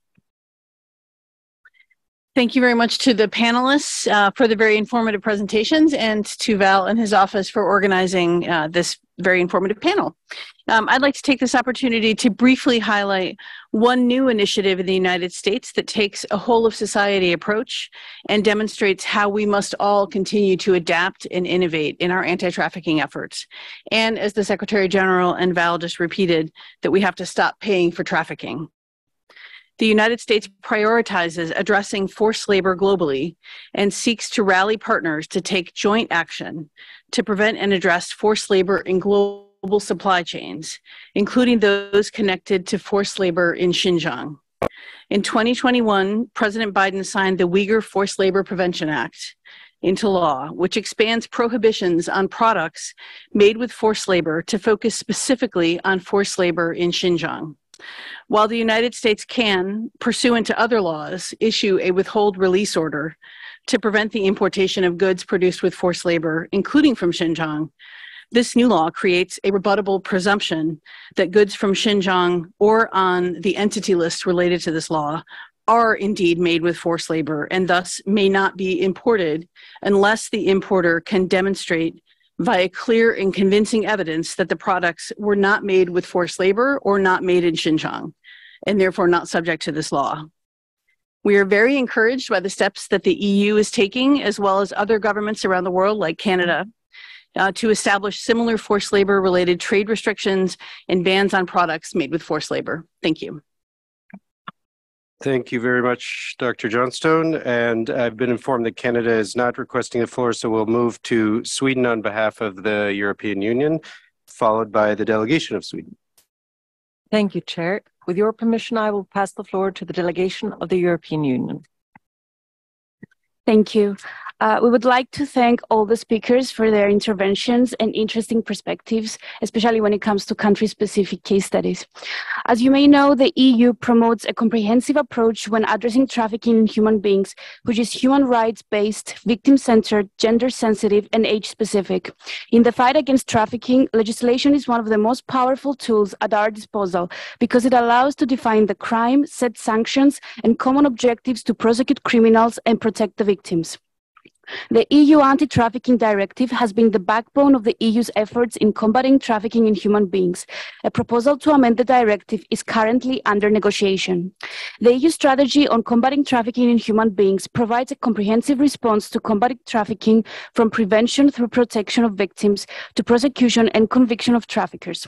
The strategy focuses on reducing demand that fosters trafficking, breaking the business model of traffickers, tackling the culture of impunity by building capacity for a robust criminal justice response, as well as the digital business model of traffickers, protecting, supporting, and empowering the victims with a specific focus on women and children, and promoting international cooperation.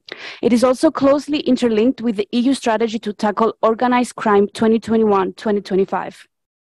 In line with the EU strategy, the Commission adopted several measures aimed at addressing the responsibility of companies and businesses to reducing demand for and detecting potential cases of trafficking in human beings in their activities and supply chains.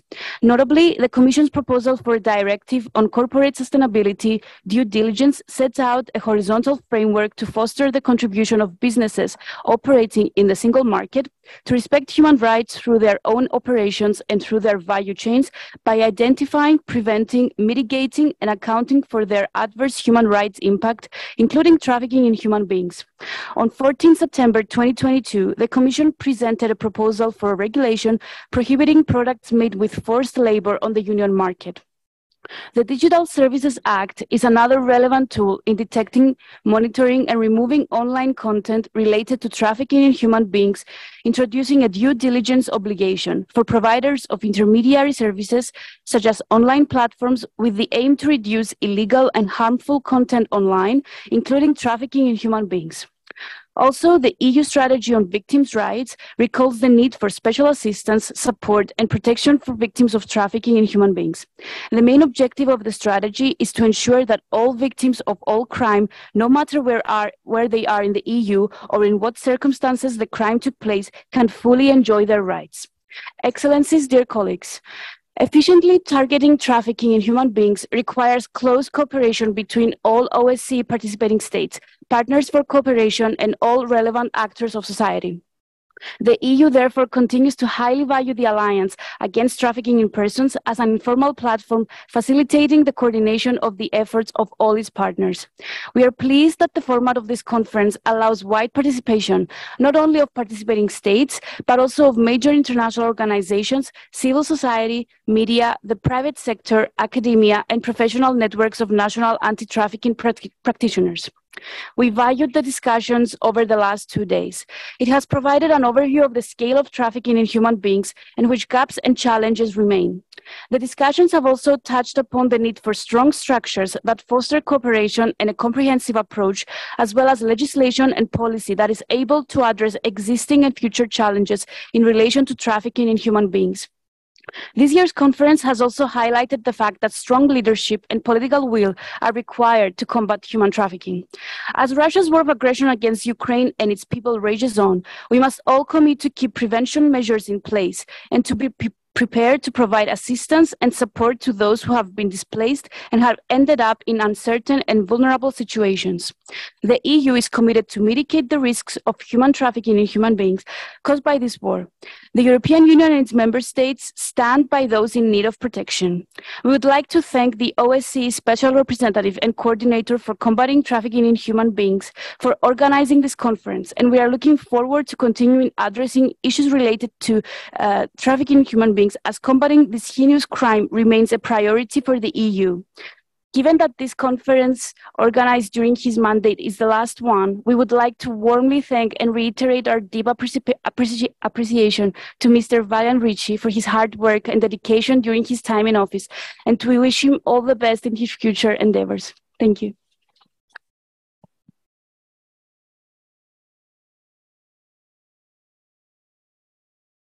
Thank you very much. Next is Sweden, followed by the Holy See.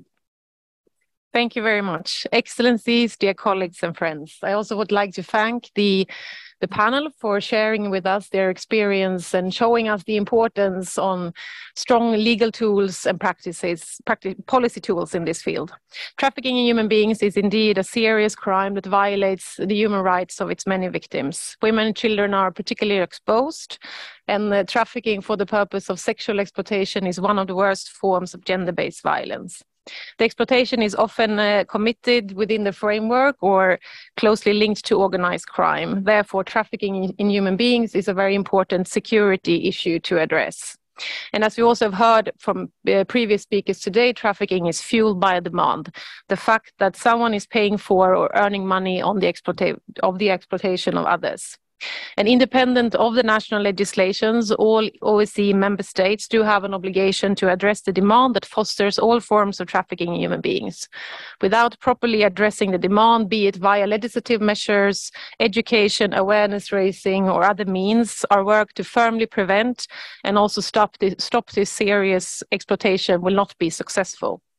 Sweden currently holds the presidency of the EU. The EU Commission's proposal for a revised anti-trafficking directive also underlined the obligation to address demand for trafficking even more. The Swedish presidency is currently sharing the negotiations on the proposal in the Council, and the goal is to reach a general approach before the presidency is over.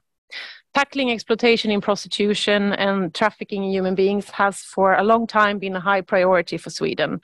We had, for example, had a national rapporteur against trafficking for more than 25 years. Furthermore, since 1999, Swedish legislation bans the purchase of sexual acts. And this has been a very important tool to curb the demand and also to target trafficking in human beings for sexual purposes.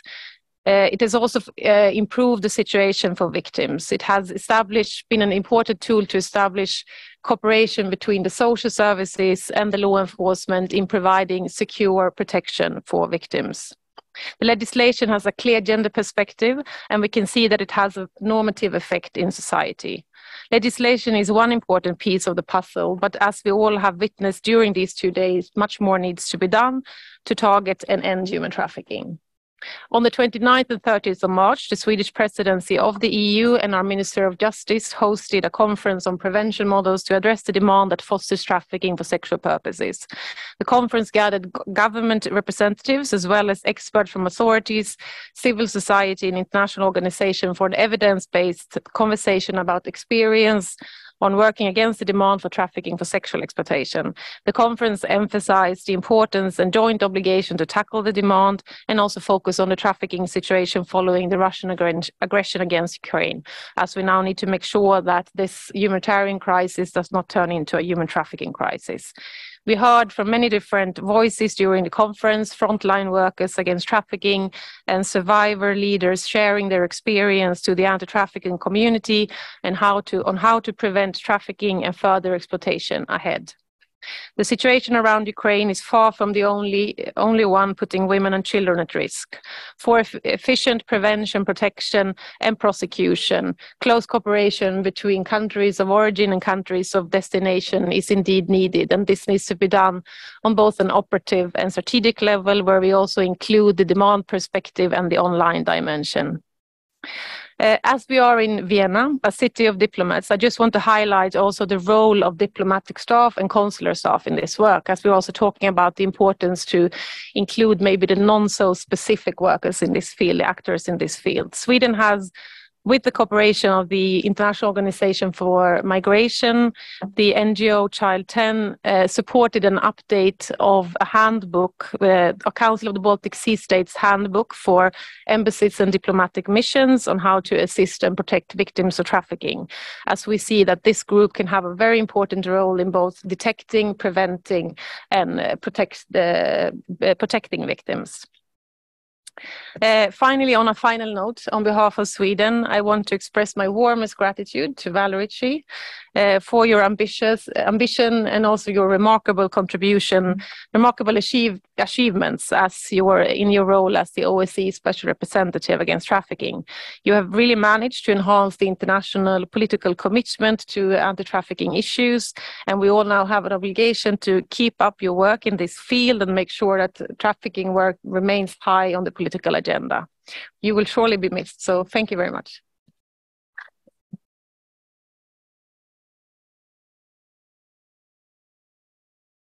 Thank you very much. I now turn to the Holy See, followed by France.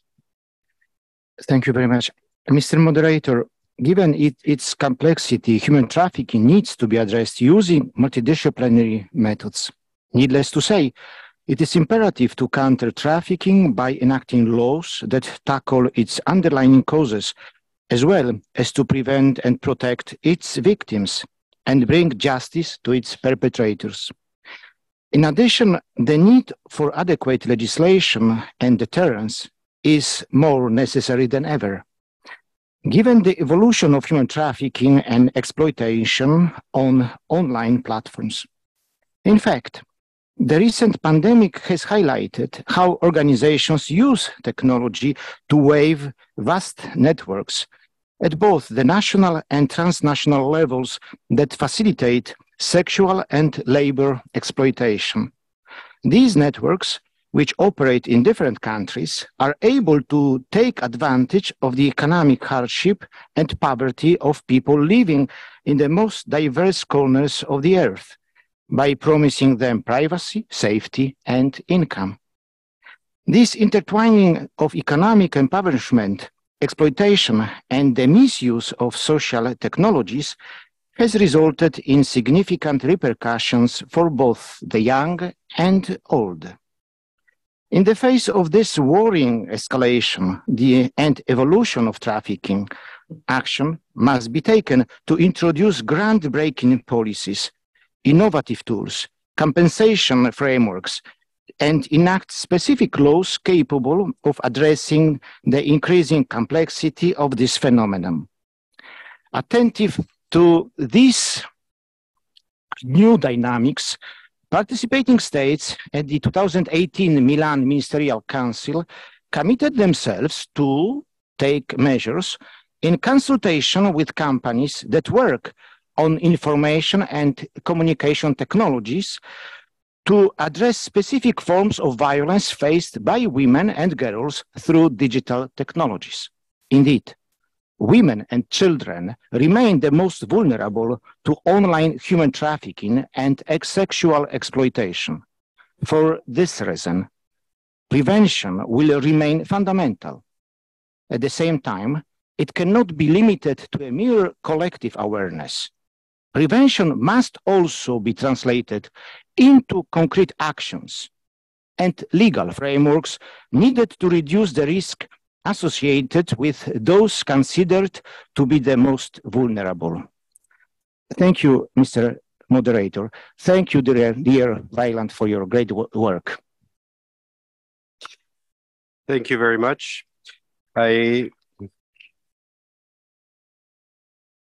Thank you, but really we have to get through this. So I deeply appreciate it, but now we need to turn to France, followed by Italy. Thank you. Monsieur le représentant spécial, je m'associe pleinement à la déclaration prononcée au nom de l'Union européenne et souhaiterais ajouter quelques remarques à titre national. Au nom de la délégation française, je tiens à vous féliciter, monsieur le représentant spécial, pour l'ensemble du travail que vous avez réalisé avec votre équipe depuis que vous occupez vos fonctions et pour avoir organisé avec succès cette 23e conférence de l'Alliance contre la traite des êtres humains à l'occasion du 20e anniversaire du plan d'action de l'OSCE. La France est pleinement engagée dans la lutte contre ce fléau, en particulier à l'OSCE. À ce titre, je me réjouis de l'entretien très productif que nous avons eu la semaine dernière avec vous et la ministre Roxana Maracineanu, qui a pris la tête de la MIPROF, la mission interministérielle pour la protection des femmes contre les violences et la lutte contre la traite des êtres humains. Je remercie l'ensemble des intervenants qui ont présenté les lois et les politiques adoptées dans leur pays au cours de ce panel. S'agissant de la France, pays pionnier de l'Alliance 8.7, partenariat mondial contre le travail des enfants, le travail forcé, la traite des êtres humains et l'esclavage contemporain, la France a lancé en novembre 2021 une stratégie nationale pour renforcer notre mobilisation en faveur de l'élimination de ces fléaux à l'horizon 2030. Par ailleurs, au-delà de l'adoption de 2 plans d'action nationaux qui reposent sur une approche globale de lutte contre la traite, nous avons fait le choix de prendre des mesures spécifiques pour réduire la demande en responsabilisant celles et ceux qui utilisent les services et les biens issus de l'exploitation. Pour y arriver, nous avons choisi la voie législative. La loi a le mérite d'inscrire des obligations dont le non-respect est sanctionné et de refléter les attentes de la société tout en ayant une dimension pédagogique. 2 lois emblématiques ont ainsi été adoptées. Sur l'exploitation par le travail, la loi du 27 mars 2017, relative au devoir de vigilance des sociétés mères et des entreprises donneuses d'ordre, que nous avons eu l'occasion de présenter lors de l'événement parallèle dédié. Sur l'exploitation sexuelle, la loi du 13 avril 2016, qui repose sur une vision intégrée de la prostitution et de l'exploitation sexuelle, prévenir en responsabilisant les personnes qui achètent des actes sexuels, mieux protéger les victimes et mieux poursuivre les trafiquants. Je conclurai mon propos en soulignant que la guerre d'agression de la Russie contre l'Ukraine, avec le soutien de la Biélorussie, a déjà provoqué le déplacement massif de millions de personnes fuyant les atrocités, des attaques indiscriminées lancées par la Russie dans leur très grande majorité des femmes et des enfants. La France apporte et continuera à apporter tout son soutien à l'action de l'OSCE pour prévenir et combattre la traite des êtres humains dans le contexte de l'agression russe en Ukraine. Je vous remercie. Thank you very much. I now turn to Italy, followed by Turkey. Grazie signor Presidente. L'Italia si allinea alle precedenti dichiarazioni dell'Unione Europea e desidera formulare alcune osservazioni a titolo nazionale. Vogliamo innanzitutto congratularci con l'ufficio del rappresentante speciale e coordinatore per il successo di questa 23ª conferenza dell'Alleanza contro la tratta di persone e confermare il sostegno dell'Italia alle attività dell'OSCE per il rafforzamento delle capacità nazionali degli Stati partecipanti nel contrasto alla tratta di esseri umani. L'Italia riconosce appieno il valore della leadership nazionale in tema di contrasto alle forme di schiavitù moderna e l'importanza degli interventi politico-legislativi dei governi per cambiare le sorti delle vittime e fermare le organizzazioni criminali dedite alla tratta di esseri umani. L'Italia ha adottato lo scorso ottobre un nuovo piano nazionale d'azione contro la tratta e il grave sfruttamento per il periodo 2022-2025. Il piano è il risultato di un lavoro condiviso che ha visto il coinvolgimento di amministrazioni centrali, regioni, autonomie locali e realtà associative nazionali ed internazionali attive nel settore della prevenzione e del contrasto alla tratta. È basato su una governance multilivello e multiagenzia ed è impostato in coerenza con le 4 direttrici di azione condivise a livello internazionale: prevenzione, persecuzione del crimine, protezione e cooperazione. Il Piano Nazionale d'Azione si muove inoltre in un'ottica di cooperazione interistituzionale in continuità con altri strumenti nazionali, tra i quali ad esempio il Piano Strategico Nazionale sulla violenza maschile contro le donne e il Piano Nazionale di Prevenzione e Contrasto all'abuso e sfruttamento sessuale dei minori. Sul piano dei contenuti, nel raccogliere i suggerimenti dell'OSCE, il nuovo Piano Nazionale d'Azione dedica un posto rilevante al Gender Sensitive Approach e alle sue applicazioni nell'ambito delle procedure di identificazione delle vittime di tratta, ponendo particolare attenzione a tutte le tipologie di vulnerabilità, quelle nascoste dietro le rotte di migrazione, le vittime di tratta che presentano disabilità fisiche e psichiche, le minoranze etniche e religiose e l'identità di genere.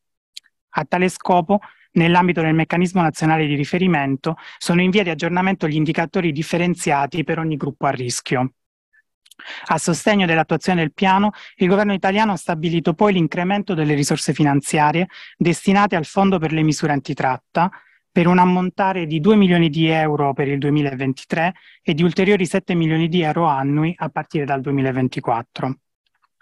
Tra gli strumenti pratici in uso in Italia nel contrasto alla tratta di esseri umani, desideriamo menzionare il numero verde antitratta per favorire l'emersione del fenomeno ed aiutare le vittime di tratta e sfruttamento, offrendo informazioni sulle possibilità di aiuto e assistenza e mettendole in contatto con i servizi socioassistenziali territoriali.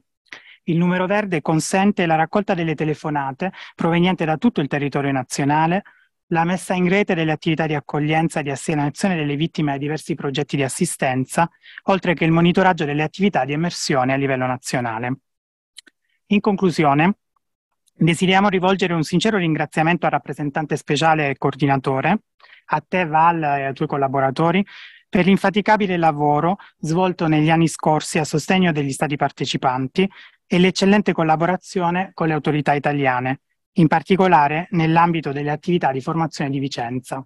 Grazie.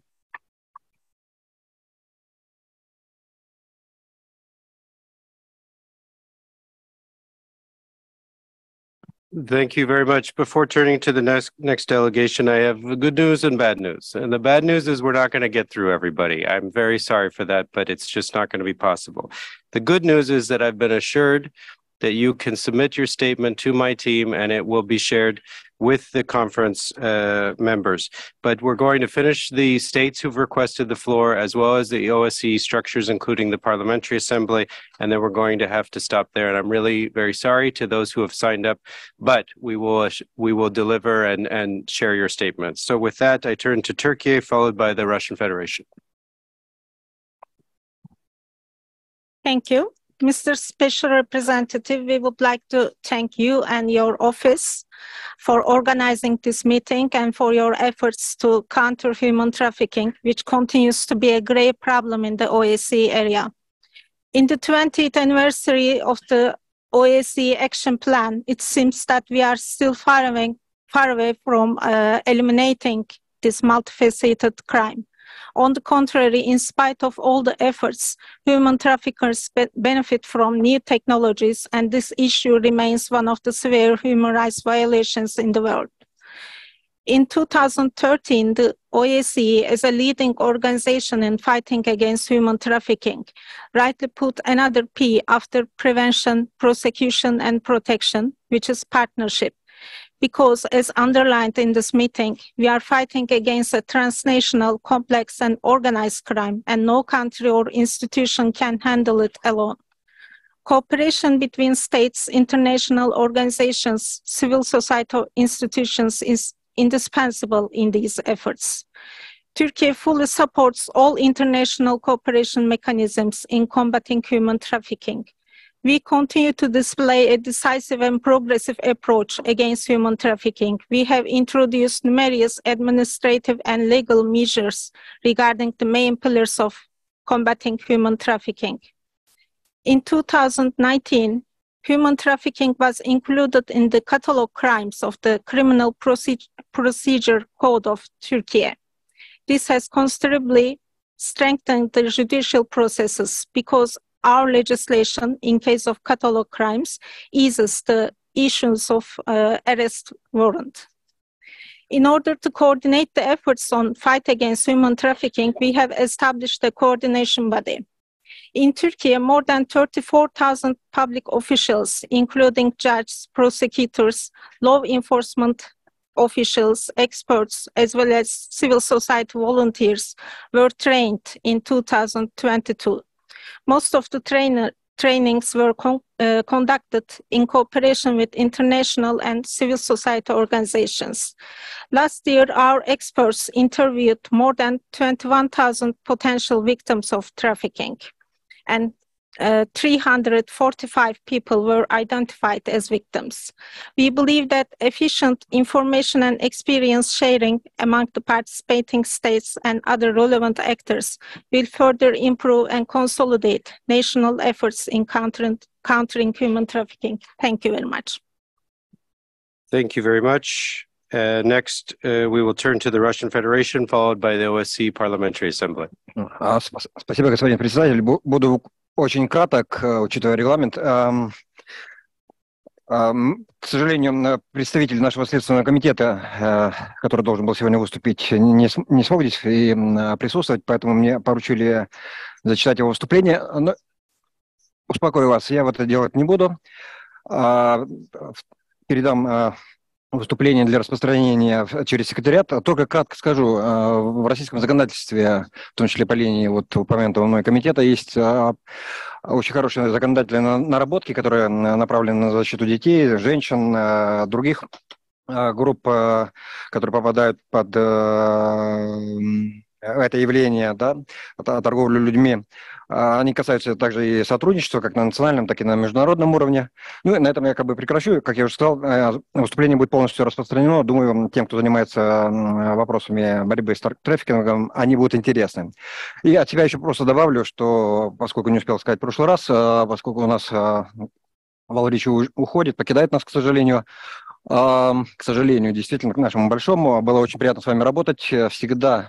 Всегда приятно видеть профессионалов, которые отличают международную дипломатию от пустых каких-то заявлений или политизации. Желаю вам удачи на новом посту и, так сказать, может быть, когда-нибудь опять вы к нам вернетесь. Всего доброго. Спасибо за внимание. Thank you very much. We now turn to our final speaker from the OSCE Parliamentary Assembly.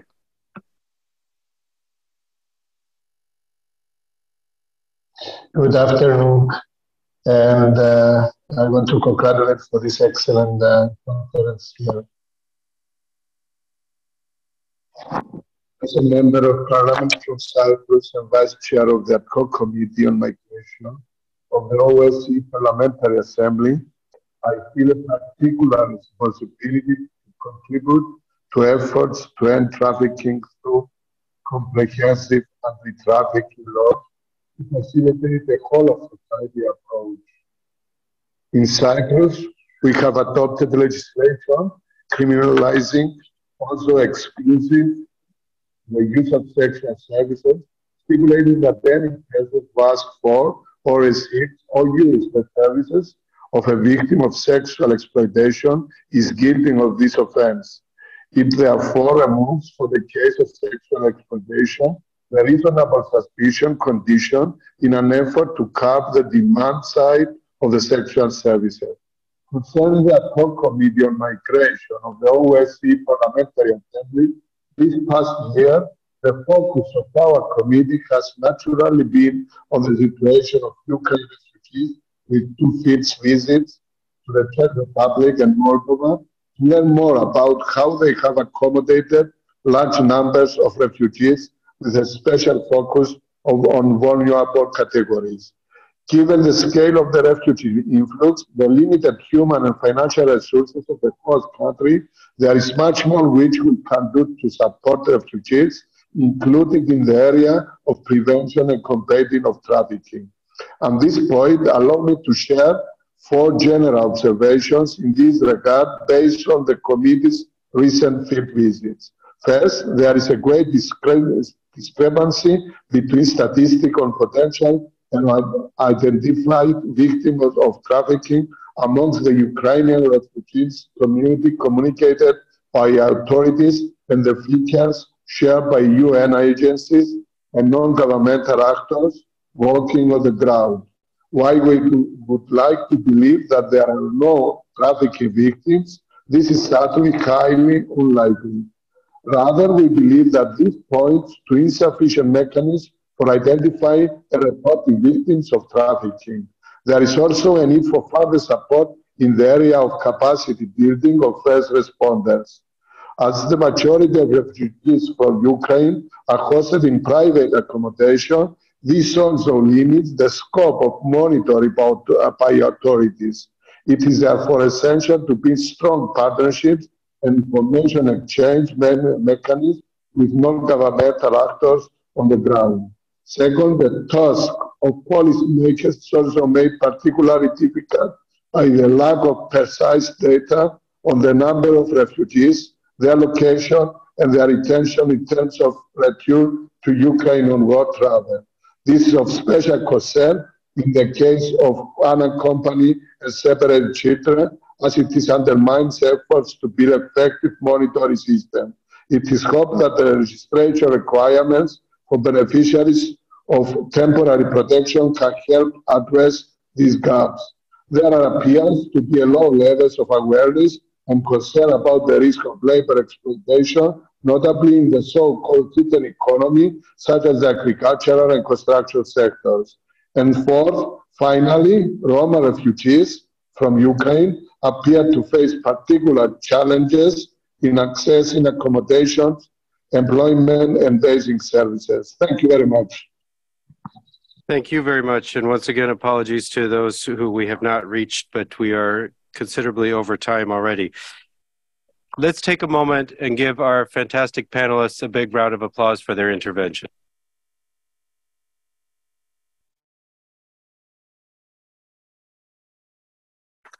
I thank you for really interesting examples of leadership, of action across your countries, and I am very grateful that we have leaders like you across the OSCE region to advance this agenda. And with that, I would like to close this panel, to release our panel, to take a 30-second stretch break, and then we will move straight to closing and we will wrap this thing up. So if you can just give us one moment and we will move straight into closing remarks. Thank you.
Okay.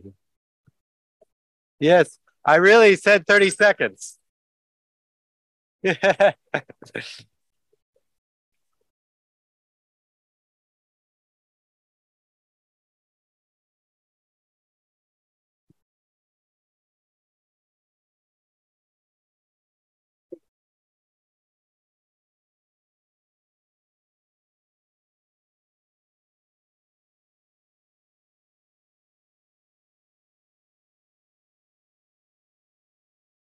Thank you all very much.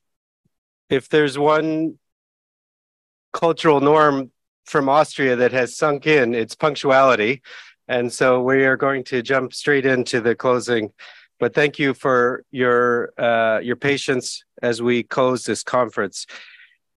Excellencies, ladies and gentlemen, this is my last speech as an OSCE official, and it's been really inspiring over the last day and a half to see that we are endowed with so many anti-trafficking leaders across the OSCE region. I feel that we are at a tipping point right now in the anti-trafficking field. Something is changing in the way our societies look at the problem of human trafficking and exploitation. We are seeing quite clearly now that this challenge will not be solved by police officers and prosecutors alone, but it's going to take societal change. It's going to take effort from all of us, from political leaders who are just starting to engage on this topic, to activists who have worked on it for years, from parliamentarians who can adopt the new laws and allocate resources, to survivors who fought back from exploitation and are now leading the movement with their expertise and passion. We heard from an impressive set of speakers over the past day and a half, and I thank them all for their insightful ideas and presentations. And I want to offer a quick summary of the discussions around 10 points, a decalogue, if you will, of state anti-trafficking action, the points that can move us from combating human trafficking to one day ending it. Or if maybe you're a more practical person, I'm going to very, very quickly help you write your national action plan. So first, countries need a national anti-trafficking coordinator, and this is someone in charge of directing or conducting the different instruments of the anti-trafficking orchestra. The national anti-trafficking coordinator needs to be a prominent personality centrally placed in a high level in government with convening authority. Ideally, as I said, centrally placed in an office like the Office of the Prime Minister to be able to properly motivate, hold accountable, and coordinate the other structures and ministries. Second, countries need an anti-trafficking commission or task force, a mechanism to gather all the agencies and actors around the same table and to elaborate key strategies and policies to prevent trafficking, to punish perpetrators, and to protect victims. Alongside state agencies and ministries around that table, you must have voices of survivors of trafficking. As we've heard, their engagement and expertise is still a largely untapped resource in states' anti-trafficking work, particularly in elaborating strategies and policies, and it's time for that to change. Third, a key and indispensable policy and strategy tool is a national action plan. National action plans ensure that states' anti-trafficking action is strategic, comprehensive, and ideally duly funded. It allows countries to be strategic and detailed in their planning and to design efforts in line with the country's specific needs, trafficking patterns, and emerging trends. Fourth, countries need an independent national rapporteur. The stress here is on independent. National anti-trafficking rapporteurs can help countries collect data, identify trends and patterns, liaise with rapporteurs from other countries to compare those trends and patterns, to advise the government on sound and needs-based courses of action. My fifth point is around the need to get really serious on protection and prosecution.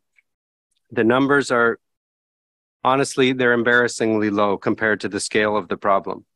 We identify way too few victims, and we systematically underserve those few who we do identify. And we do not adequately recognize the specific needs that each victim carries. And we don't seem to be able to provide justice at scale. We urgently need to reverse that trend. As you heard, in the last 5 or 6 years, the number of prosecutions has actually gone down by about half in the OSCE region, while the number of victims continues to grow. Sixth, one way to help us scale up our identification and prosecution efforts is through engaging the financial sector, as we just heard, and financial investigations. Trafficking in human beings is at its core a financially motivated crime. Financial investigations can be used as evidence to trace the trafficking chain, to seize illegal profits, which can then be used for compensating trafficking victims. Perhaps most importantly, financial investigations are an effective tactic to break the business cycle of human trafficking by cutting off the lifeblood of exploitation, money. Seventh, we must boldly address the intersection of technology and trafficking, one of the defining topics of the anti-trafficking conversation today. As you've heard repeatedly, online exploitation of children and adults is exploding. We need to react and start regulating the online domain with state-led policies. For example, mandating websites and tech companies to conduct proper due diligence on the harm that is too often conducted in plain sight on their platforms. And equip the justice systems with the tools to shut down websites and platforms that facilitate harm and exploitation. Self-regulation has not worked, and the problem has exploded in the interim, to the great benefit of traffickers and abusers. We know what needs to be done on the policy and legislative side, and it's time to do it. Eighth, and another area of action for parliaments, is on the prevention of labor exploitation in supply chains. You just heard one example. Today, we are seeing more and more laws and policies mandating private companies and public buyers to conduct due diligence in their supply chains and establish protective measures. I believe this is the future of the fight against forced labor. The scale of the problem is such that, as we said, we cannot prosecute our way out of it. We need to couple prosecution efforts with strategic approaches that look at and leverage market-sized forces, our purchases and our demand. Now, when it comes to trafficking for the purpose of sexual exploitation, the approach is similar. If we want to stop trafficking, we need to stop paying for it. And my ninth point is on discouraging the demand that fosters the huge and growing market for sexual exploitation worldwide. Nearly $100 billion is paid each year to have sex with trafficking victims. This very simply has to stop. We need a broad societal, historic, cultural change in our approach, and it's about time we implement policies from education to criminal justice measures that will reduce the demand that is incentivizing trafficking and hold men accountable who abuse trafficking victims. This brings me to my last and most important point, and the reason for this conference: the need for leadership and political will. After the Palermo Protocol was signed 22 years ago, countries passed laws that criminalized trafficking and kickstarted national anti-trafficking efforts, and that was fantastic. But the work is far from done. Human trafficking changed and expanded, and so must our response. The good news is that today there are positive examples of new and unprecedented levels of attention among political leaders and the broader public, as well as promising and innovative examples of policies, including on all the points I just mentioned today. You saw some of those examples in this conference, and what we need now is the leadership to bring them forward. Change does not happen by itself. We need leaders to carry it through and to replicate these positive examples more widely. Ultimately, it is leadership and political will that can move us from combating trafficking to finally ending it. Now, before I close this conference, allow me to express my gratitude to a few people. Regarding this conference specifically, many thanks to the interpreters, to ICT, and to conference services who have been the critical backbone of the operations of this conference. Many thanks to my deputy, Andrea Salvoni, who led the planning of the conference, to Jayron Shafiyeva for her tireless support on putting it together, and to Marianne Angvik, Lilia Rotoloni, and Jamie Bergen for their work on communications. You've probably been following this relentless communications campaign related to this conference, and there are people behind that who have put it together, and I'm very grateful for that. This has truly been a great Alliance conference. Turning to my tenure in the OSCE, first, I wish to thank you, the OSCE participating states, and the Chair in Office of North Macedonia for your constant support and engagement. You are my primary clients. I tried to support your anti-trafficking efforts to the best of my abilities, and I hope I lived up to your expectations. My thanks also go to the previous chairs of Italy, Slovakia, Albania, Sweden, and Poland for leading the organization in difficult years and for your steadfast support of my mandate and my work.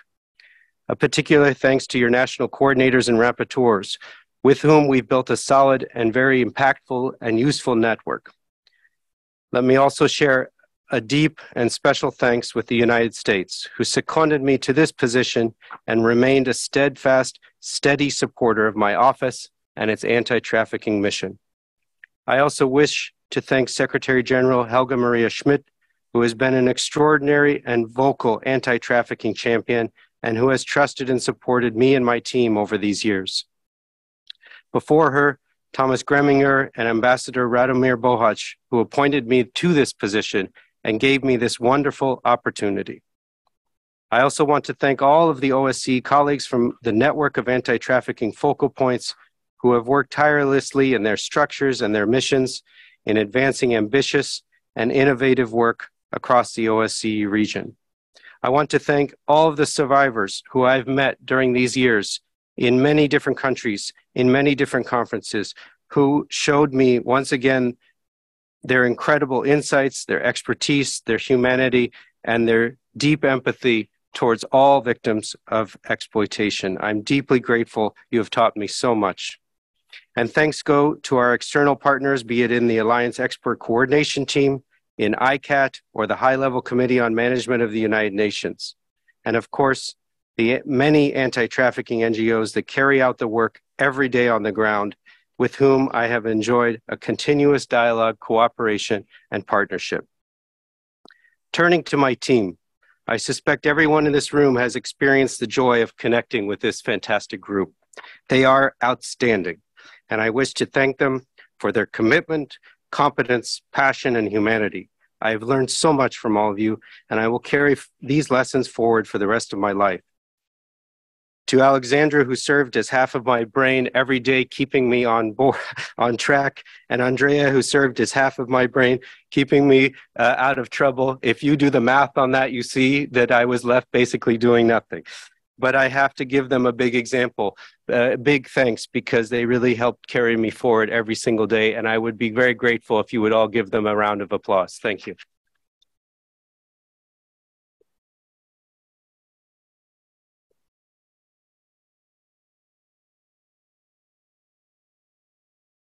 And finally, I want to thank my family, my boys, and in particular, my wife. This has not been always an easy tenure, often involving long hours or travel away from my family.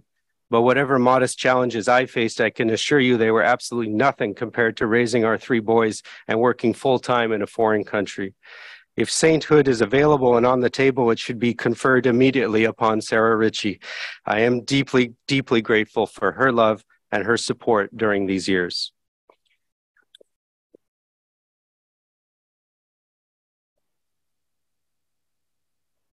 Ladies and gentlemen, serving as special representative has been one of the great joys and honors of my life. This is a battle for humanity, but it can be won. In the words of Martin Luther King, the arc of the moral universe is long, but it bends towards justice. We must sustain our hope and we must persevere. We know what the right strategies are. Now is the time to scale up our effort, to champion this issue globally, to be brave and to be bold. In the words of Theodore Roosevelt, it is time for us to dare greatly so that we may know the triumph of high achievement. I call on all leaders to join us, to take action, and to help us finally build a world free from exploitation. Dear friends, thank you so much for everything.